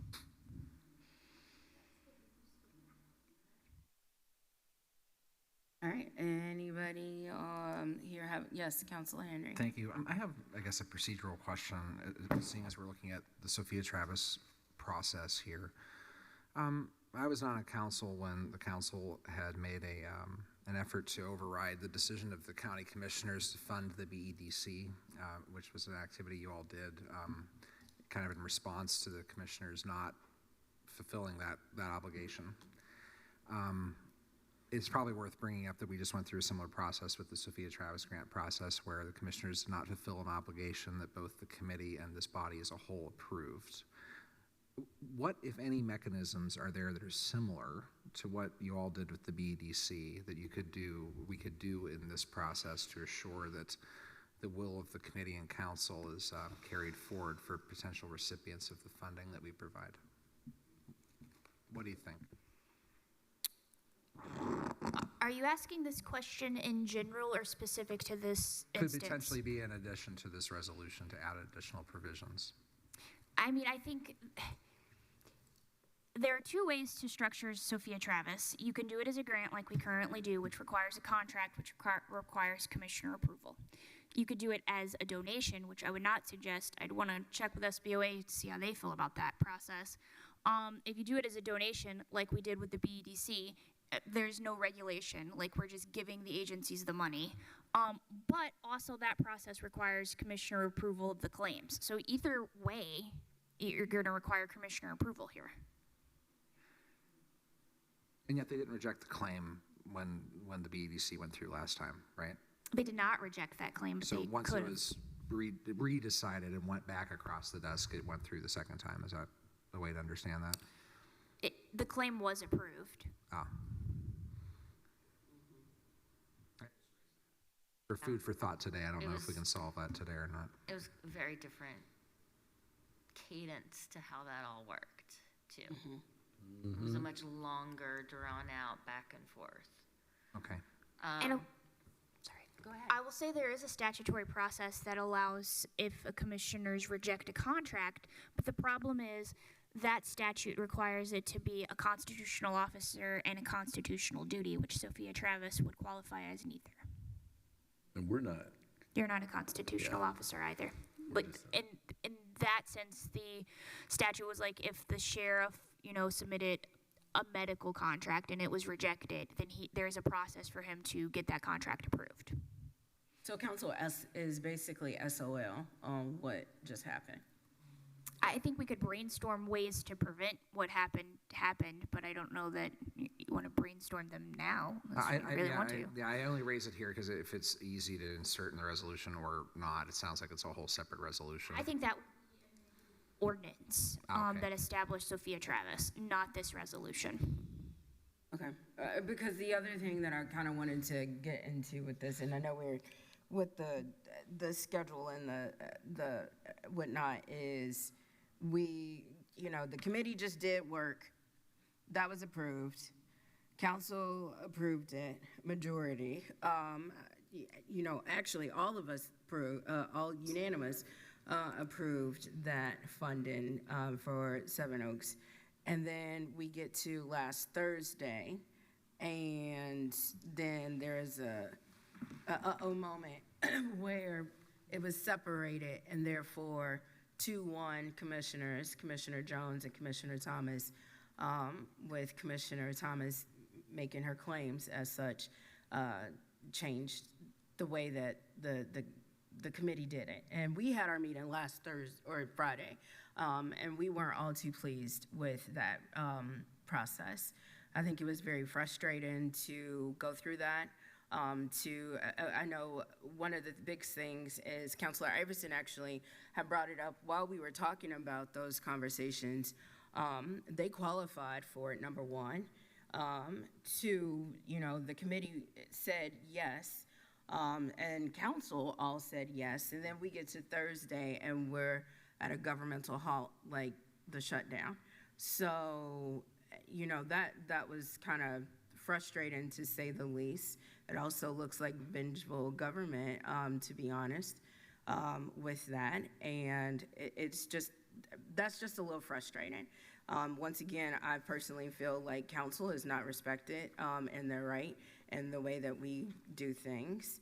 And boy, if the shoe was on the other foot, I could only imagine. So, yeah. So I guess I would like to figure out how we can not have this happen again, because we just got made out of a mockery out of all of this, so that's just frustrating. I wish that the governmental nucleus of county government could fundamentally change so they can actually work better, and hopefully that'll be here soon. Yes, Councilor Fido. So I guess for me, I was very well aware of all this issue, and I wanted to know, is there a way, it doesn't matter which organization it was that didn't get their funding, and the commissioners might have halted that. Is there an appeal process at that level that an organization can go back to the commissioners and appeal that decision? I don't know if the organization would have any appeal process. I mean, I think council could resubmit the contract for consideration to the commissioners, and you could go to the commissioners meeting, but I don't know that results in a different outcome for the agency. But I wondered if the agency itself had a right to appeal that commissioner decision. No, I can't think of a reason that they would be allowed to. There's no current appeal process. Okay. Thank you. So, and, to Councilor Fido literally went and did a really good job of expressing, the need for that. And it was very Trumpish to decide to do something like that. So, hopefully so basically what I'm hearing is, as much as all of us in the committee put the work into doing that, there's really nothing else that we can do to help this agency. I don't think so. Yes. Oh, I'm sorry. Somebody over here had? Yes, Councilor Hogg. I was just going to say, I don't recall a time ever. Let's go ask that question. Not ever did this happen. I mean, but after the beginning of having Sophia Travis, having it done that way, and then we were told, well, we had to do it like a contract. Commissioners just passed it because it was all there. All of the ability to do it was there. The money was there, the appropriation was there, the vote was there. And just like any other appropriation put before them, if all of that's there, for them to deny it. So, I mean, I know it wasn't just an appropriation, it was a contract, but it was the most vindictive, hateful, mean-spirited thing I've ever seen to say, you know, let those children just go to a food bank. What, they're all going to get out and walk to a food bank and then gather up the goods and walk back to their home, wherever that might be, and try to fix. This is just food for kids. Those kids didn't choose which school they went to. Now, maybe I'm just was beside myself because it's in the school building that's near and dear to my heart. But they're kids. They're just children. Again, I feel like it undermines the committee and the council for the work that they've done. It makes us all look bad because people were saying shame on Monroe County. Well, we didn't. We, the county council, did not make that horrible judgment call. Well, I highly recommend anybody that would like to say anything to commissioners and their vote, they have a spot just like we do for items not on the agenda to go publicly and make their pitch and their plea. Because again, if we're going to continue to have the dysfunction of county government, which is the nucleus of all the issues right now, we're going to keep getting the same, you know, mediocre and disappointing results that we continue to keep getting. So I share your sentiments, and I am extremely frustrated and sorry that this is where we are. This isn't any of our doing by any means, but this is just the hands that we are dealt with, and hopefully, you know, it is in the spirit of the holiday. I just feel like, you know, it was a Grinch who stole Christmas kind of vibes. So I've said enough because, yeah. Yes. I think having this schedule so far away from budget is a really good thing. Yes. That's the big thing. Yeah. Council Wills. I'm just piling on. Never mind. Never mind. Thank you. Okay. Yes, Councilor Decker. I want to thank the two community members that serve on the Sophia Travis Grants Committee, Jenny Olm-Stevens and Julie Robertson. And one thing I'd like to say is, particularly when we have community members that serve on an intensive process like that, as much as the county can appropriately follow it, we need to honor those processes, because those people spend hours coming in here, and whether it's that or plan commission or whatever the heck it is, the only way you're going to attract people is by empowering them and putting them in there. We cannot just do this, I'm going to create this commission to get elected, and then ignore them when you do that kind of share power. Getting citizens in there doing those things, et cetera, that's key. And those are two very loyal community members in that process. I mean, they both took that task to heart, went home, sweated it out. And as did the three of us on there. I mean, we weren't too bad either, but we had to work to keep up with them. And so I hate to look at anything I voted for 2 or 3 times that I did something wrong, because I didn't. And this community, I said this last week on social media, we've all got to, politicians at every level, federal, state, local, we have got to get out of the dipping in each other's buckets business and get off of our butts towards solid things, towards hope. And some of these differences are killing us. I think a lot of it's a bunch of crap, not worth it. So that really makes me mad. Yes, Councilor Wills. I decided I could pile on. Here for the comment about citizen participation, because that's offensive that we would have volunteers on that committee who are, anyway, disrespected to that extent.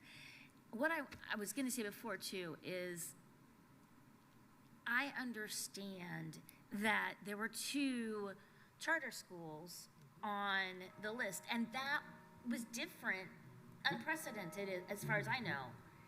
And I questioned that when it came before our body because I didn't, you know, it doesn't jive with my personal approach to education that, you know, we're doing that, but I thought it through and I heard the, you know, articulated arguments as to why those projects were approved. It made sense.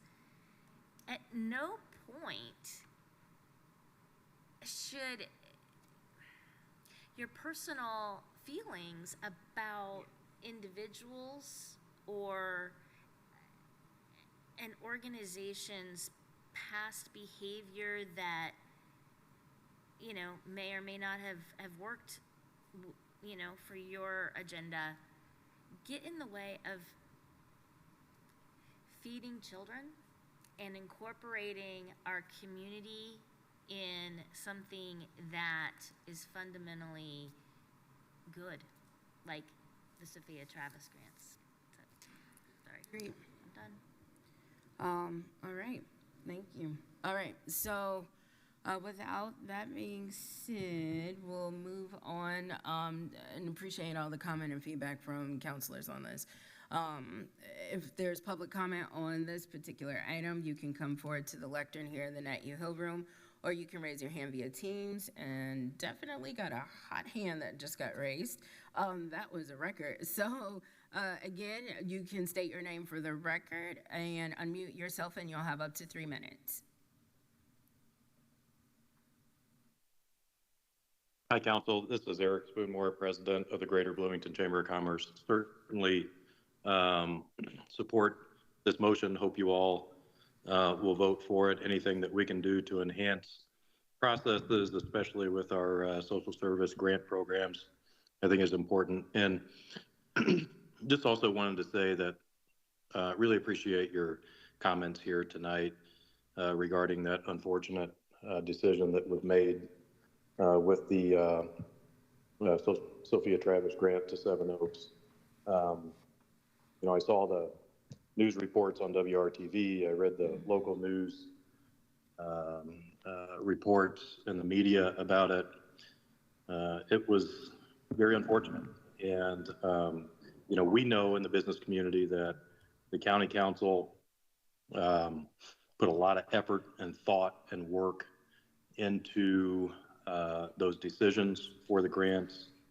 That decision that was made in a commissioners meeting, I know very well, and I think the broader community understands that it doesn't reflect the values and the priorities of Monroe County, especially our businesses. And, you know, it's important to me because that's our future workforce, children.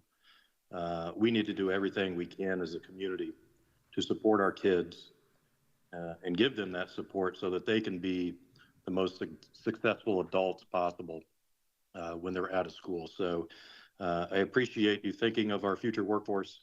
Appreciate the work that everybody on the Sophia Travis Grant Committee did. I know it's very intensive. I've been there myself.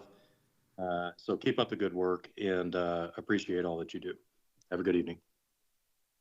Thank you. All right, is there anybody else that has public comment on this item? Again, if you're on Teams, you can raise your hand. All right, and seeing no other hands raised or any takers here in the Nat U Hill room, can we please have a roll call vote? Counselor Wiltz. Yes. Counselor Feidel. Yes. Counselor Henry. Yes. Counselor Deckard. Yes. Counselor Hawk. Yes. Counselor Iverson. Yes. Counselor Crossley. Yes. Okay, and last up on the item. Council, I move to approve. Motion passes. Oh, yeah, yes, yeah, we got it. I move to approve Resolution 2025-51, an interlocal agreement between Owen County and Monroe County regarding the repair of Owen County Bridge number 209. Second. Okay, Ms. Turner King, what would you like to add to this?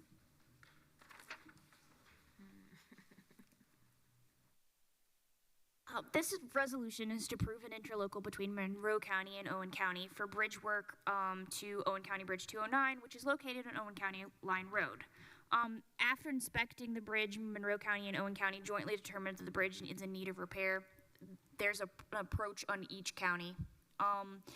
So Owen County currently does not have a superintendent, so Monroe County agreed to manage the project and will put out the initial cost of the project, but then Owen County will reimburse us for half that expense. So the overall expense for repairing the approaches to the bridge is $46,500, and Monroe County would get a $23,250 reimbursement from Owen County. And that the interlocal outlines all of that. I believe Owen County's commissioners have already approved it. Our commissioners have already approved it. I'm not sure about Owen County's city council, county council, but that would be the next step if they haven't already approved it. Okay. All right, and look into council here to see if y'all have any questions. Nope. Nope. Okay. And Ms. Turner-King, did you have something? Oh, okay. All right, so if there is public comment on this item, raise your hand via Teams or come forward to the lectern here in the Nat U Hill room. And seeing none, may we please have a roll call vote? Counselor Crossley? Yes. Counselor Iverson? Yes. Counselor Hawk? Yes. Counselor Deckard? Yes. Counselor Henry? Yes. Counselor Feidel? Yes. Counselor Wiltz? Yes. Motion passes 7-0. Thank you. And now we are finally at the end of our items here, which is council liaison updates and comments. I'm going to start over here to my right with Councilor Hawk and just kind of go down the line and see if we can provide some quick updates. Yes. Just as a reminder, I saw a warning that fog is really bad out there, so everyone, safe travels. Hope we all make it home, including me, because it gets foggy over toward Ellisville. You take your time and be careful. All right. Anybody else down here? Yes, Councilor Henry. Thanks. I'll keep my comments more procedural, and I really want to just appreciate everyone's comments on the whole Sophia Travis discussion. I kind of kicked it off with mumbling about amendments, but I didn't really get on my soapbox. I will just add one more comment aside from the fact of my absolute disappointment, and I believe the apology we owe the Seven Oaks community and the children that had to see bad civics. You know, that's not what we want to represent here. I want kids to look at this building and have a point of pride and not the bickering that we see. But I think more importantly is the hypocrisy of public health. Do not come to this room and preach public health and then take food out of kids' mouths. And that has been sitting on my mind since it happened. If I could find a way, to have this government own up to its responsibility, we obviously tried to have that conversation. We should have figured out a way. Maybe it is a donation, and we see come what may. I'm up for it. And I appreciate that there are people in the community that open their wallets to help out a school. I'm sorry we couldn't do that. That's important to say. Secondly, the budget process. I appreciate the comments about our entire budget calendar. I will say, I think as we went through the resolution, it dawned on me that we are starting to assign obligations to personnel, PAC chairs, and council staff on what happens and when. I would just, again, reiterate that the next council leadership needs to really think through what our playbook is that we can point to understand who pulls those levers and when. It's captured in ordinance or resolution. It is not something I can point to as a procedure for the group. This is probably important for us to think about when we get to the actual meeting of departments, to make sure that the liaisons can be here on the nights the departments are presenting. I had some challenges with that with my own personal schedule. It was set before I took my seat, but I would just advise to the next leadership, whoever we may be, to make sure the liaisons can be here the same nights as the departments that are presenting, as opposed to trying to scramble that. So some coordination at the front end may make sense procedurally there. I just wanted to air that out. Lastly, just happy Thanksgiving. That's it, right? Enjoy that, and we'll see you on the other side of it. Thank you. Councilor Iverson? Just wanted to remind everyone that tomorrow at noon is the November meeting of the Substance Use Disorder Advisory Commission. We continue, despite the fact that we're not going to be making progress on North Park, to see people succumbing to substance use disorder in our community. as well as mental health disorders. This body exists to provide solutions in these areas, and it's entirely volunteer-led by people with lived experience. I would issue a plea of sorts that if you or someone you know has lived experience, we have 2 vacancies on this body. Please apply at the Monroe County website. That would be really helpful. Again, we meet once a month on Wednesdays. The second thing is that the Climate Resilience Group here in Monroe County will continue to meet. That's on the county calendar, and we're going to continue to make progress on the matrix that we wrote so many months ago. Again, if that's something that interests you and how public can take impact on the climate, even as COP just concluded, I encourage you to join us in our efforts. Lastly, I just wanted to extend my thanksgiving to all of you. Truly grateful for everything that Monroe County employees are doing for the good of this entire community. A sincere, heartfelt thanks goes out to each and every one of you. We've put you through the ringer this year, and we could not be more proud of what you're doing, even as things are getting tough. I also will conclude, I just got back from 4 days from the south side of Chicago, and I think Thanksgiving is a wonderful time to remind each and every one of us that at one time we were immigrants too. And I just really want to have folks keep that in their minds, whether we came to this country seeking better economic conditions or we were forced against our will. At one time we were all strangers in this land, and we should not be arresting our way out of that. Okay, thank you. Yeah, I'm just going, keep going. All right, I'll be very quick. First, I just want to say thanks to all the department heads that come into our late meetings, engage all this. They don't seem to complain as much as we do, so thanks to all of them. I just would say, as we do approach this season, over the weekend I was out a lot in town and all around the county, and my heavens, it was a busy place everywhere that I went. Of course, there was a good football game, but just it was busy, every aspect of it. And this is a place where that's a good headache to have, that we're busy. People want to be here. A week from Friday, this community will really celebrate on the backs of a beautiful Thanksgiving or a good break or what have you for each and all. They will celebrate the lighting, literally, of the canopy that goes around this building. The tree here in the courthouse will be lit, all good things. And it is, for me, always a real sense of renewal around a good, busy place where community comes together. And my hope in this new year is we have more of that, not less. And I wish all the best to everybody, border to border, in this community. Thank you. Councilor Wiltz? I just want to wish everyone a happy and safe Thanksgiving. I do not have any updates. I was out of town last week, and you already heard that I chit-chatted with the sheriff, so that's about all that I've got, but thanks. And you got praise for that, too. Yes, Councilor Friedel. So I just wanted to say that I went to the Veterans Day with some of my other colleagues here at the American Legion, and I was really impressed with that. My dad served in the military as a link trainer instructor in the U.S. Army Air Corps, and I'm a proud daughter of a veteran, and so I was happy to be there for that. Many miscellaneous meetings. There was self-insurance, a PAC meeting, a FabTech meeting, all the Sophia Travis group work that we did. And then I represented the Sophia Travis group at the Meet the Funders for the Nonprofit Alliance. I got to promote it there, which was really nice. I went to the Ellisville Town Hall in Richland Township. Potential merger there. I don't know what that's going to turn into, but I'll be most anxious to find out because I'm a Richland Township resident. So my backyard looks over Bloomington Township. I'm that close to it.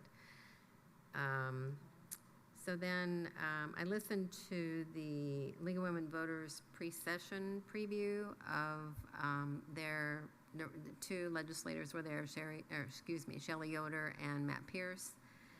and they're ready to hit the ground running, trying to make an impact at the state level for us. So I'm very happy about that. And I think that kind of wraps it up for me. Thank you. Yeah, and that was a wonderful Veterans Day celebration as I was able to attend as well. So just many thanks to county government employees, all county government employees, for all the hard work and dedication that you all do. Special thanks to our staff that continues to keep us going even when I'm sure we drive you crazy. And last but not least, something that Councilor Henry said that kind of made me think about when we say don't, come in and preach about public health and then take, food away. I'd take it one step further and don't say to, continue to advocate for food banks and do the same thing as well. So with that being said, many thanks. Happy Thanksgiving to all those that celebrate. Be safe. Canopy of Lights is next Friday. And with that being said, we are adjourned. Thank you.